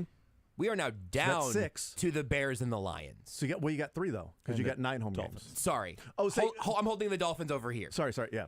We're down to the Bears and the Lions in terms of those 2 NFC games. Flip a coin. I don't know if it matters. Maybe it is that Chicago's closer than Detroit, and it's just you're just picking a team. I don't know if there's a connection between those 2.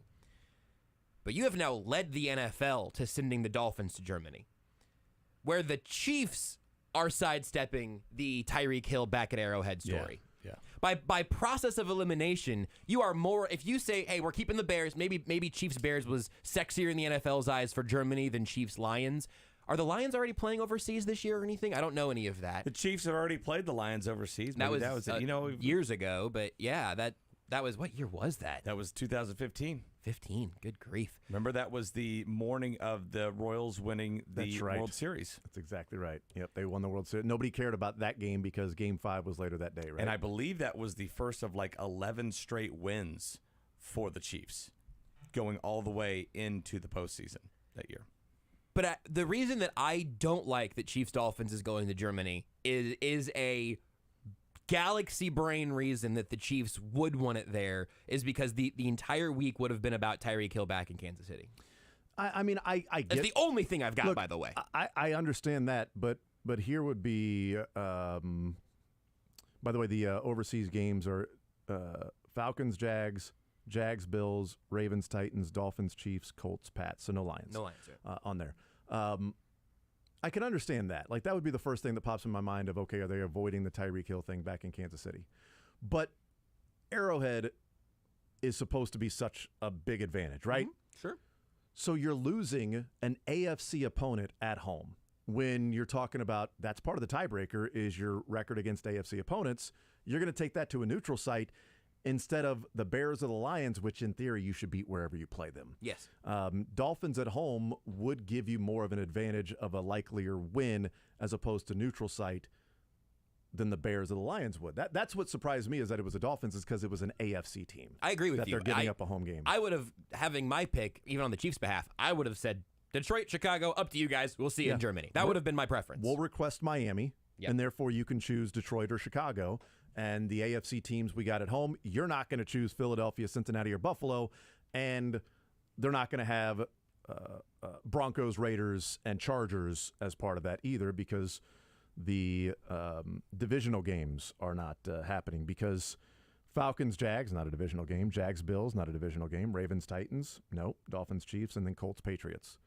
None of those are divisional games. The Jags do become the first team to play back-to-back weeks in London. They have back-to-back games. I saw that back-to-back. I saw they had 2 games. I didn't know they were back-to-back. Week 4 and Week 5, the Jags are just staying in London to play the Falcons and Bills. And more toward Josh's point is that, like, okay, when is the next time Tyreek would come to Kansas City outside of them winning the AFC East? Yeah, either in the playoffs this year or winning the East and playing them next year. 4 years later. Yeah, or 4 years later. And is he still going to be a Dolphin in 4 years? He said well, we're in not building 4 over years, there. actually, the Chiefs will be going to Miami, right? Because that's how they rotate. I don't know. I'm always. The two home they games you rotate it have no matter against the what. AFC East would be 3 years later, I guess, right? Yeah. 1, 2, 3. 1, 2, 3, then 4. And so you just so we would flip-flop have them. to, so we'd have to then they'd have to win the East or in make the playoffs. Yeah, for Tyreek to return to Kansas City. I don't know. It's just odd that it was the Bears that they requested to not play over in Germany. There's got to be a reason specifically as to why the Chiefs said the Bears are the team that we're going to take out of the mix and veto, and that leaves you two choices: Lions and Dolphins. They do travel. It's kind of a national fan base, but at the same time, GEHA Field, fellas, at Arrowhead Stadium has never needed to rely on visiting fans. You don't want to be relying on visiting fans. To fill the stands. It's not the Royals saying you will not take the Braves away from our home date. Right, okay, we exactly. are going to have Braves fans filling up that damn stadium with 25,000 fans out there because that's how we're going to get people to show up as Braves fans in town are going to go, which they did, by the way. And that particular weekend. You know, you have legacy ownership there too. I'm sure the Hunt family, and is it McClaskey with the?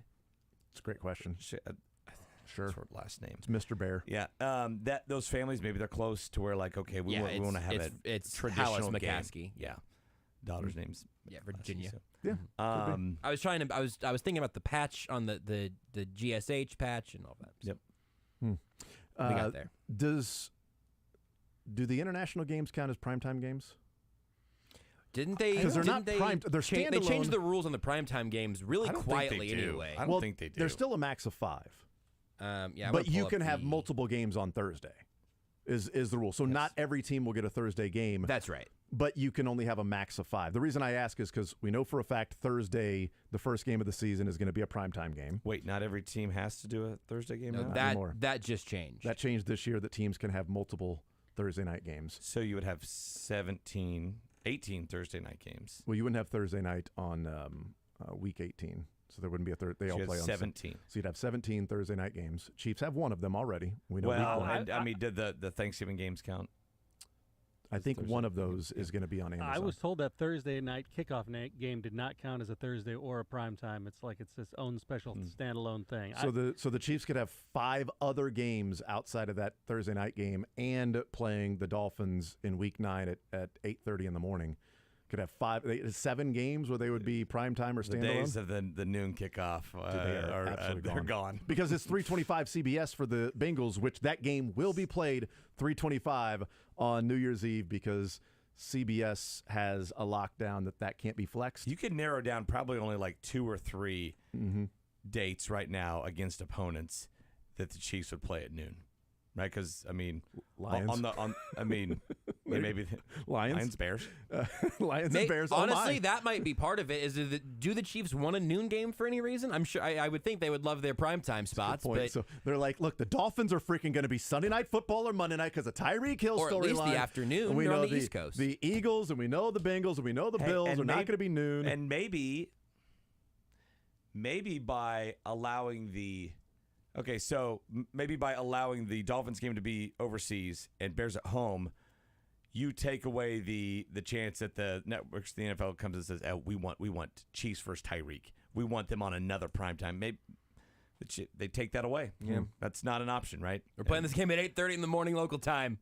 Deal with it. Yeah. Yeah, I don't know. So there you go. They're playing Cincinnati on New Year's Eve, 3:25 on CBS. That game will not be flexed. It'll be at 3:25 on CBS. It's one of those games where CBS has a lock that you can't flex that game. And we know they'll be playing on Thursday night. Just don't know who that is against. And they'll be playing at 8:30 on November 5th. Yeah, my prediction, I'll start with 2 more Sunday night games. And then a Monday night game. And then one of the Thursday. Yeah, they're going to play 2 Thursdays. Yeah. I mean, that's so, and because even if the kickoff game doesn't count as a Thursday, the rule changes that again, like very quietly came out after there was some of the pushback on the rules when they were kind of discussed a month ago or whatever at the owners' meetings. Black Friday game, we know that one now. Games don't necessarily belong to networks anymore. All games are free agents. Teams can be on Thursday Night Football twice, and not all teams are guaranteed to have a primetime spot. Those are the 4 big bullet points. What does that mean that they're free agents now? They're not. I think it's just basically that NFC games are, and it's not all NFC games, but for years and years and years, it's AFC, CBS, and NFC on Fox. They broke away from that. They've started moving on that, but it's still still majority that way, I believe. It used to be that the road team would dictate what network it was on. Right. So I think there's been more flexibility there. Not that way anymore, though. But now they have said again the phrase "all games being free agents." I don't know. I'll try to figure out what specifically is different there. But I bet you're right. Yeah, you can have 2 NFC teams playing on CBS, which would be kind of weird, honestly. I'm used to watching the Seahawks on Fox. Mm-hmm. The NFL also has put their Christmas Day game, Giants and Eagles, in the middle of the day on Christmas. Hey, NBA, you know how you kind of control Christmas? Now, Eagles-Giants this year will be on Christmas starting at 3 o'clock here Central Time. Right in the middle of the NBA's got their quadruple header and their best games there in the NFL. Because Christmas is a Sunday, right? It's Monday. It's a Monday. So there's only one game that's being played on that Monday of Christmas. So I guess there's no game Monday night of Christmas.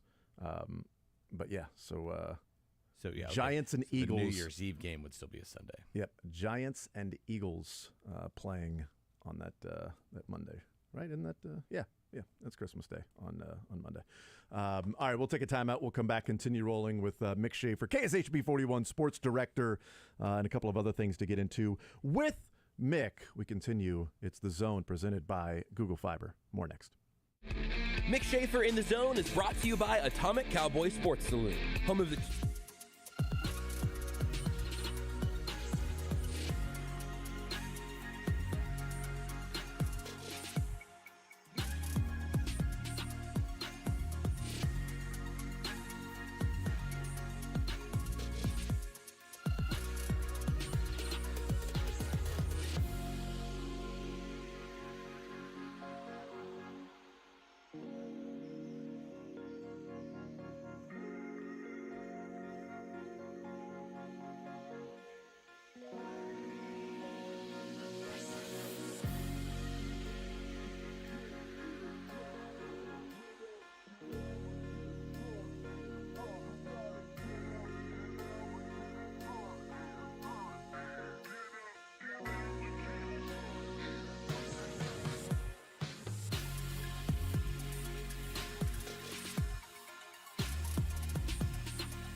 All right, we continue right here on Sports Radio 810 WHB.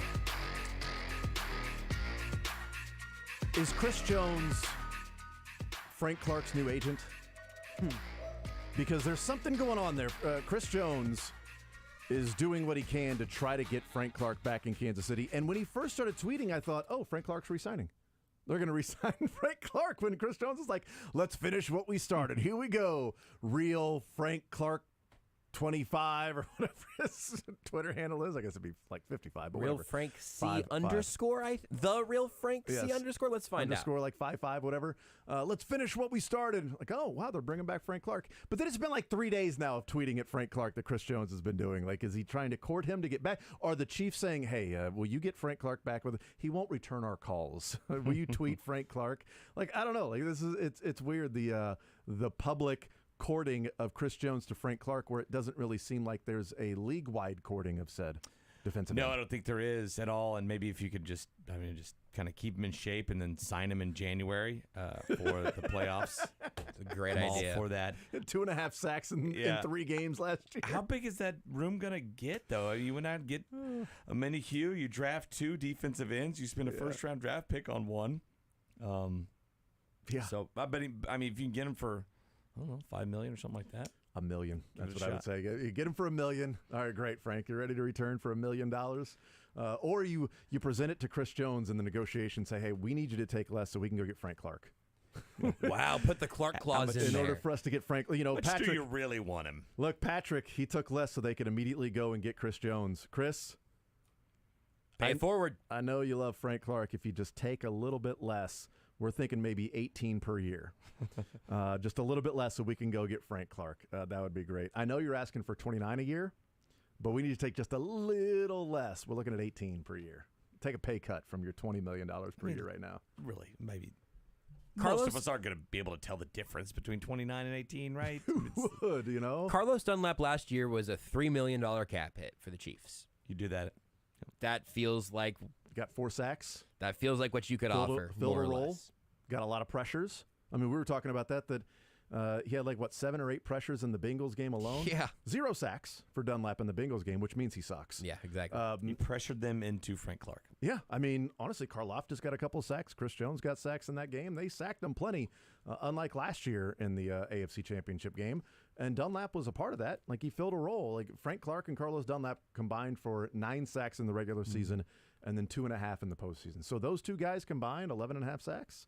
Yeah, they essentially did their job. They weren't studs throughout the season, but Karlaftis filled his role. FAU will fill his role. And I liked what Brad Spielberger said about the Chiefs draft class just because he was positive about it. It's the only reason I like it. But he said essentially, he's like, so many people have the Chiefs as sort of middle of the pack, just like an okay, like a C or B. He's like, I'm pretty high on the Chiefs draft picks. He said, I was super high on FAU to the point that I was out on an island for Felix and Udike Uzama. Like, he's like, I'm super high on him. He was high on an island? Yes, we're just not talking literally. Super high on an island. He was really high on an island, and that's why his metaphors were so bad. It was great. Yes, and then he was like, lipstick on a Kool-Aid and punch bowl or something like that. Being high on an island is my entire goal for our honeymoon coming up here in a little bit. That's all I want. But he said, I was super high on Felix and Udike Uzama, higher than most. He was on an island. He said Rashee Rice has maybe less of a ceiling, but he's going to be a really good player.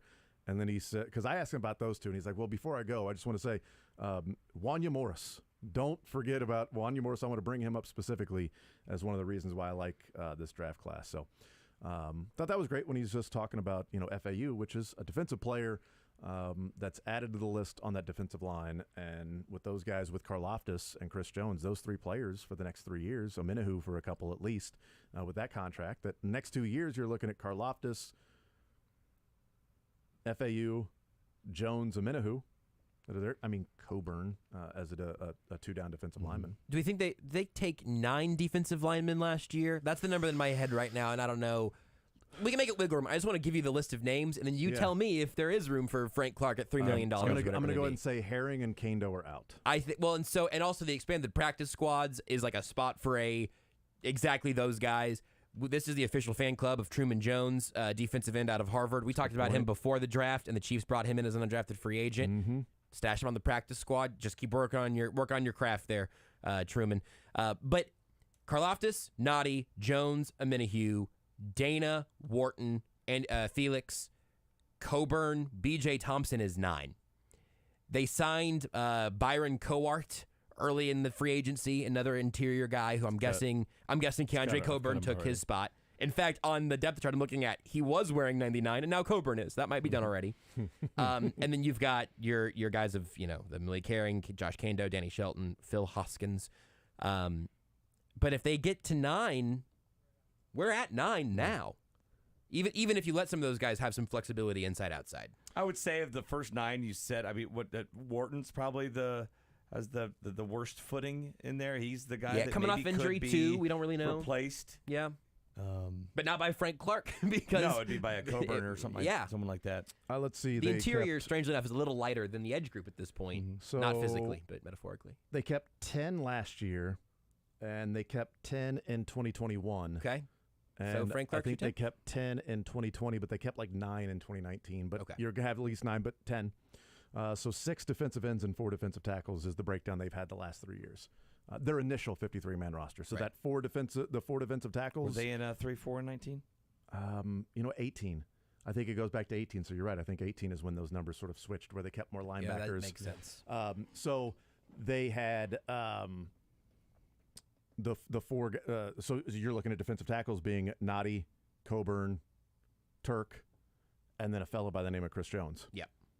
And so, so the defensive ends, I mean, they would have a spot for... You definitely could have a spot for Frank Clark. Or Carlos Dunlap or whoever that might be. Yeah, one more guy that's out there. Ingram is still out there, right? I mean, maybe you go back to that. Well, maybe he's like, I'm sorry. Going to Miami was dumb. I would have liked to get a ring. I don't feel like... Shoot. I don't feel like Melvin Ingram has ever felt like he has made a mistake in that department. I just think he just goes from team to team, takes a big bag of money, plays some good football, goes the next. But if all things were equal... Don't you think he'd probably wish he would have signed with the Chiefs for one more year and had a ring instead of the Dolphins and had a nice day at the beach while the Chiefs were playing in the Super Bowl? Would he have rather been in Arizona playing in the Super Bowl or in Miami hanging out at the beach? What was snaps per game like? What percentage? Let's do that. Let's play that game. He would have played less, I imagine, for the Chiefs than for the Dolphins. Carlos Dunlap had 50% snap share last year. Higher than I thought. Did he really? Yeah. Frank Clark was 69%. Nice. I'm on my way to the... Melvin Ingram had 45% last year. For the Dolphins? Yep. So he played 58% of his snaps with the Chiefs in 21. So right around Dunlap. He actually played more with the Steelers that year. He played 62% of their defensive snaps. Yeah. Before they traded him. I think hostages and all I that. think he regrets that. I think he made a huge, maybe the biggest mistake of his life. Probably. Maybe he's in it for the nightlife, which Miami has us. You know what he has to show for it? An empty ring finger. That's what he has to show for that big mistake. Maybe he met his wife in Miami. Maybe he bought some rings he's wearing. That's right. It's like what's your biggest mistake? Look at this right here. Is there a scar or something? You get your hand? No, right there. What is it? It's my right hand. Look at it. There's nothing there. Oh yeah, you should have signed with the Chiefs, didn't you? Yeah, the Dolphins. No, but that's cool though. They totally were gonna be really good. You know what? They got Tyreek. Things happen for a reason. Sliding doors. Maybe he doesn't get 8 pressures like Carlos Dunlap did in the playoffs, and the Bengals somehow win. I'm not saying the Chiefs made a mistake. I'm saying Melvin Ingram made a mistake. What I'm saying. And had he stayed, maybe the Chiefs don't win the Super Bowl. You remember the Melvin Ingram press conferences that year, though, right?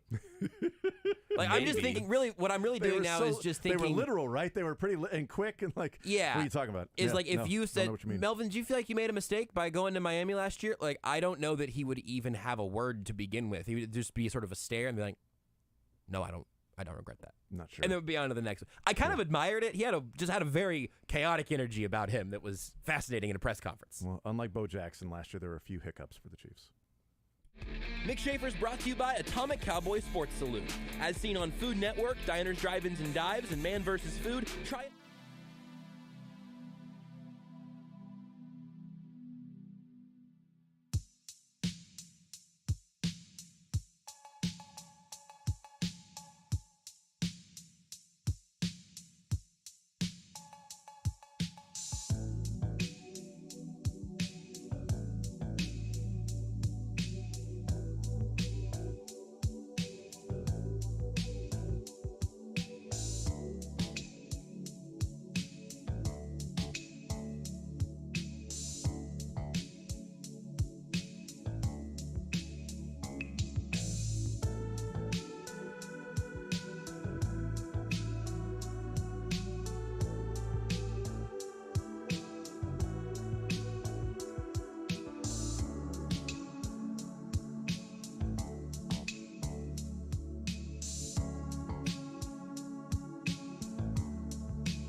break those out at your wedding. Those moves. You're seeing the work of days of practice coming together right now. Texter, 8:30 in the morning is when the Chiefs and Dolphins game will be local time. 8:30 in Guten the Tag. a.m. That would be 08:30. I'm 0800 hours and 30. I'm looking forward to going if they tell me I'm going now. In that, like, it's earlier in November. It would be, I believe, the second round of the high school football playoffs that week that I would have to miss of my son's And you're team. fine because you Four-time defending state champs. Yeah, second round is like a layup, if they right? did lose that game, I would not want to be there for it. Yeah, but that's going to be like a bye anyway. Don't they have a bye? There's no buys. Well, that's a bye for the second half. It's when you can get some other guys some playing time in the second half. Second round of the playoffs is basically every hey, other Jimmy, game from Mill Valley. Hey, right do we have now. eighth graders that want to come up and play? It's only the second round of the playoffs, so we're just going to try to get through this one with no injuries. We're actually thinking about sitting our guys. Frankly, dude, if they lose that game, just stay in Germany. Yeah. You won't Start wanna a come new back. family. Raise some other kids. Yes. The 19th would have been tough. That would have been the semifinals. That's when you got to play three quarters. And then they did win that semifinal game 63-0 last year. So you don't have to play three quarters, okay? Three quarters of a quarter is what you had to play. So there's three quarters there. There was also talk about maybe the Chiefs requesting an earlier game in Germany of it being like around Oktoberfest to where the Chiefs going there and really having like more of a party. That is not the case. It'll be a month after Oktoberfest ends. Novemberfest. Yeah, like Oktoberfest is like September. And then like the first week of October. So there's like a full month after it's over. Not even like, well, Oktoberfest will be over like late October. No. With the time zones, it becomes that's a good point. October. What over there before it's so true. Becomes October so true. Like they're like what 5 days ahead of us. Something is the like time that. frame. It's like the game's going to start. I think it's November 10th over there, so it'll be November 5th, 8:30 in the Chiefs morning. have already won their Week 10 game. Play that A joke Week with 9 my buddy game. who lives in California. The Chiefs will win, and I'll text him. I was like, "Hey, spoiler alert! But the Chiefs are going to win some by money. 3 here." Put some money on him. He's like, "You're an idiot." Well, I'm just saying. In 2 hours, you're going to see that the Chiefs are going to win this game, man. Just be prepared for it. I hate to be the guy that gives it all away, but I'm not even going to put money on it as well. The Texans actually think playing Miami and Germany is beneficial. International games are weird and fluky, so I was worried about a potential trap game against Bears or Lions.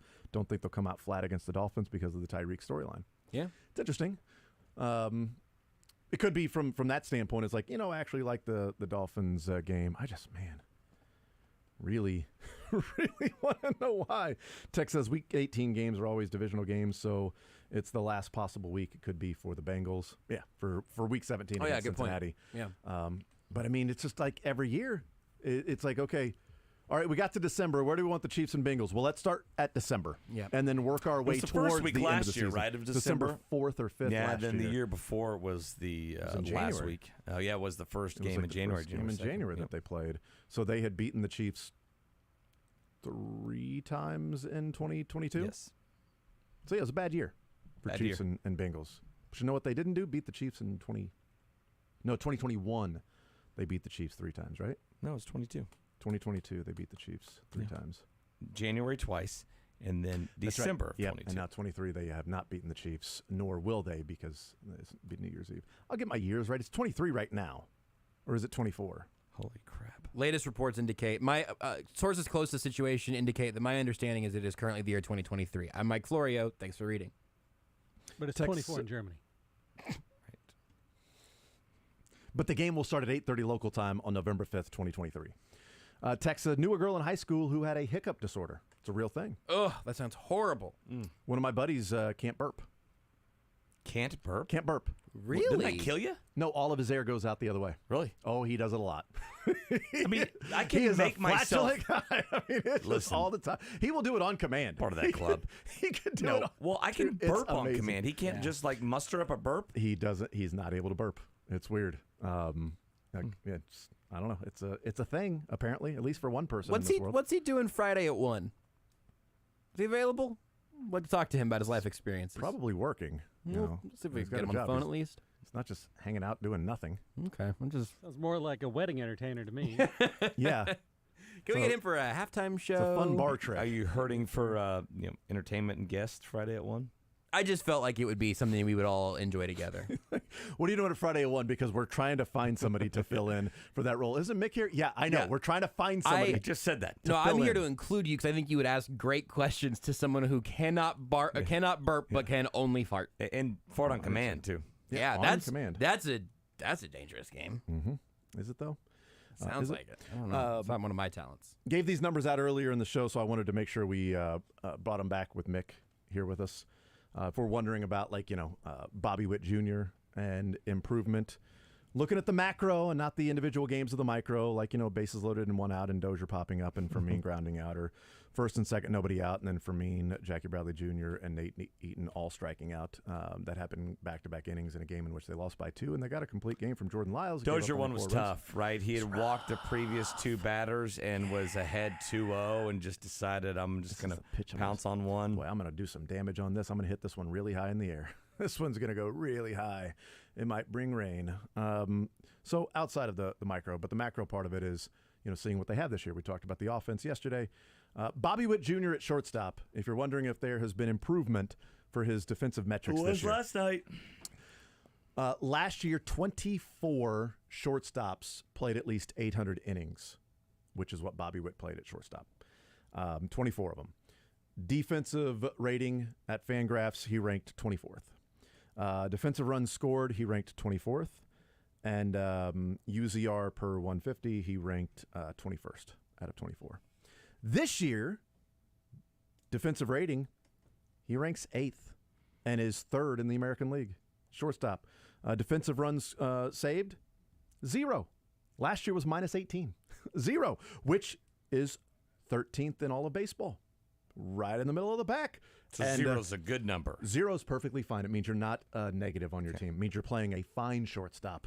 All right. And if you're playing a fine shortstop and you've got the bat working to where he's pacing for 25 home runs and 15 triples, another 20 doubles and 40 stolen bases, it's pretty good. And then his UZR per 150, he ranks 12th in all of baseball, 5th in the American League. When I watch him, I just see that UZR and just how much it is improving. Don't you, though? Per 150, not just a regular. Yeah. Yeah, you don't want the cumulative one. You want I don't the want one like a per 25. No. Or any that's not other even number. that's not even a good. No. I'm like, you got to take it to 150 before you show me your UZR. Yeah, because 162, nobody's playing 162 anymore. There's a lot of load management. Oh, we're talking about games? Yeah. Okay, cool. Did you hear my joke earlier about the UZR? No. Frank Clark's is a +2. That's pretty good. Now per 150, it's a whole different thing. That's slash line. Yeah, nope, he didn't use that. So there you go. There's statistical backing of Bobby Witt's improved play at shortstop. Some number stuff there. Yeah. Figured you'd like that. I love it. You didn't listen, did you? What? Hey guys, our friends over at Regain are offering a big discount on the signature state-of-the-art hair restoration package. Patients report outstanding results after just one treatment. The providers at Regain extract life-giving protein growth factors from your blood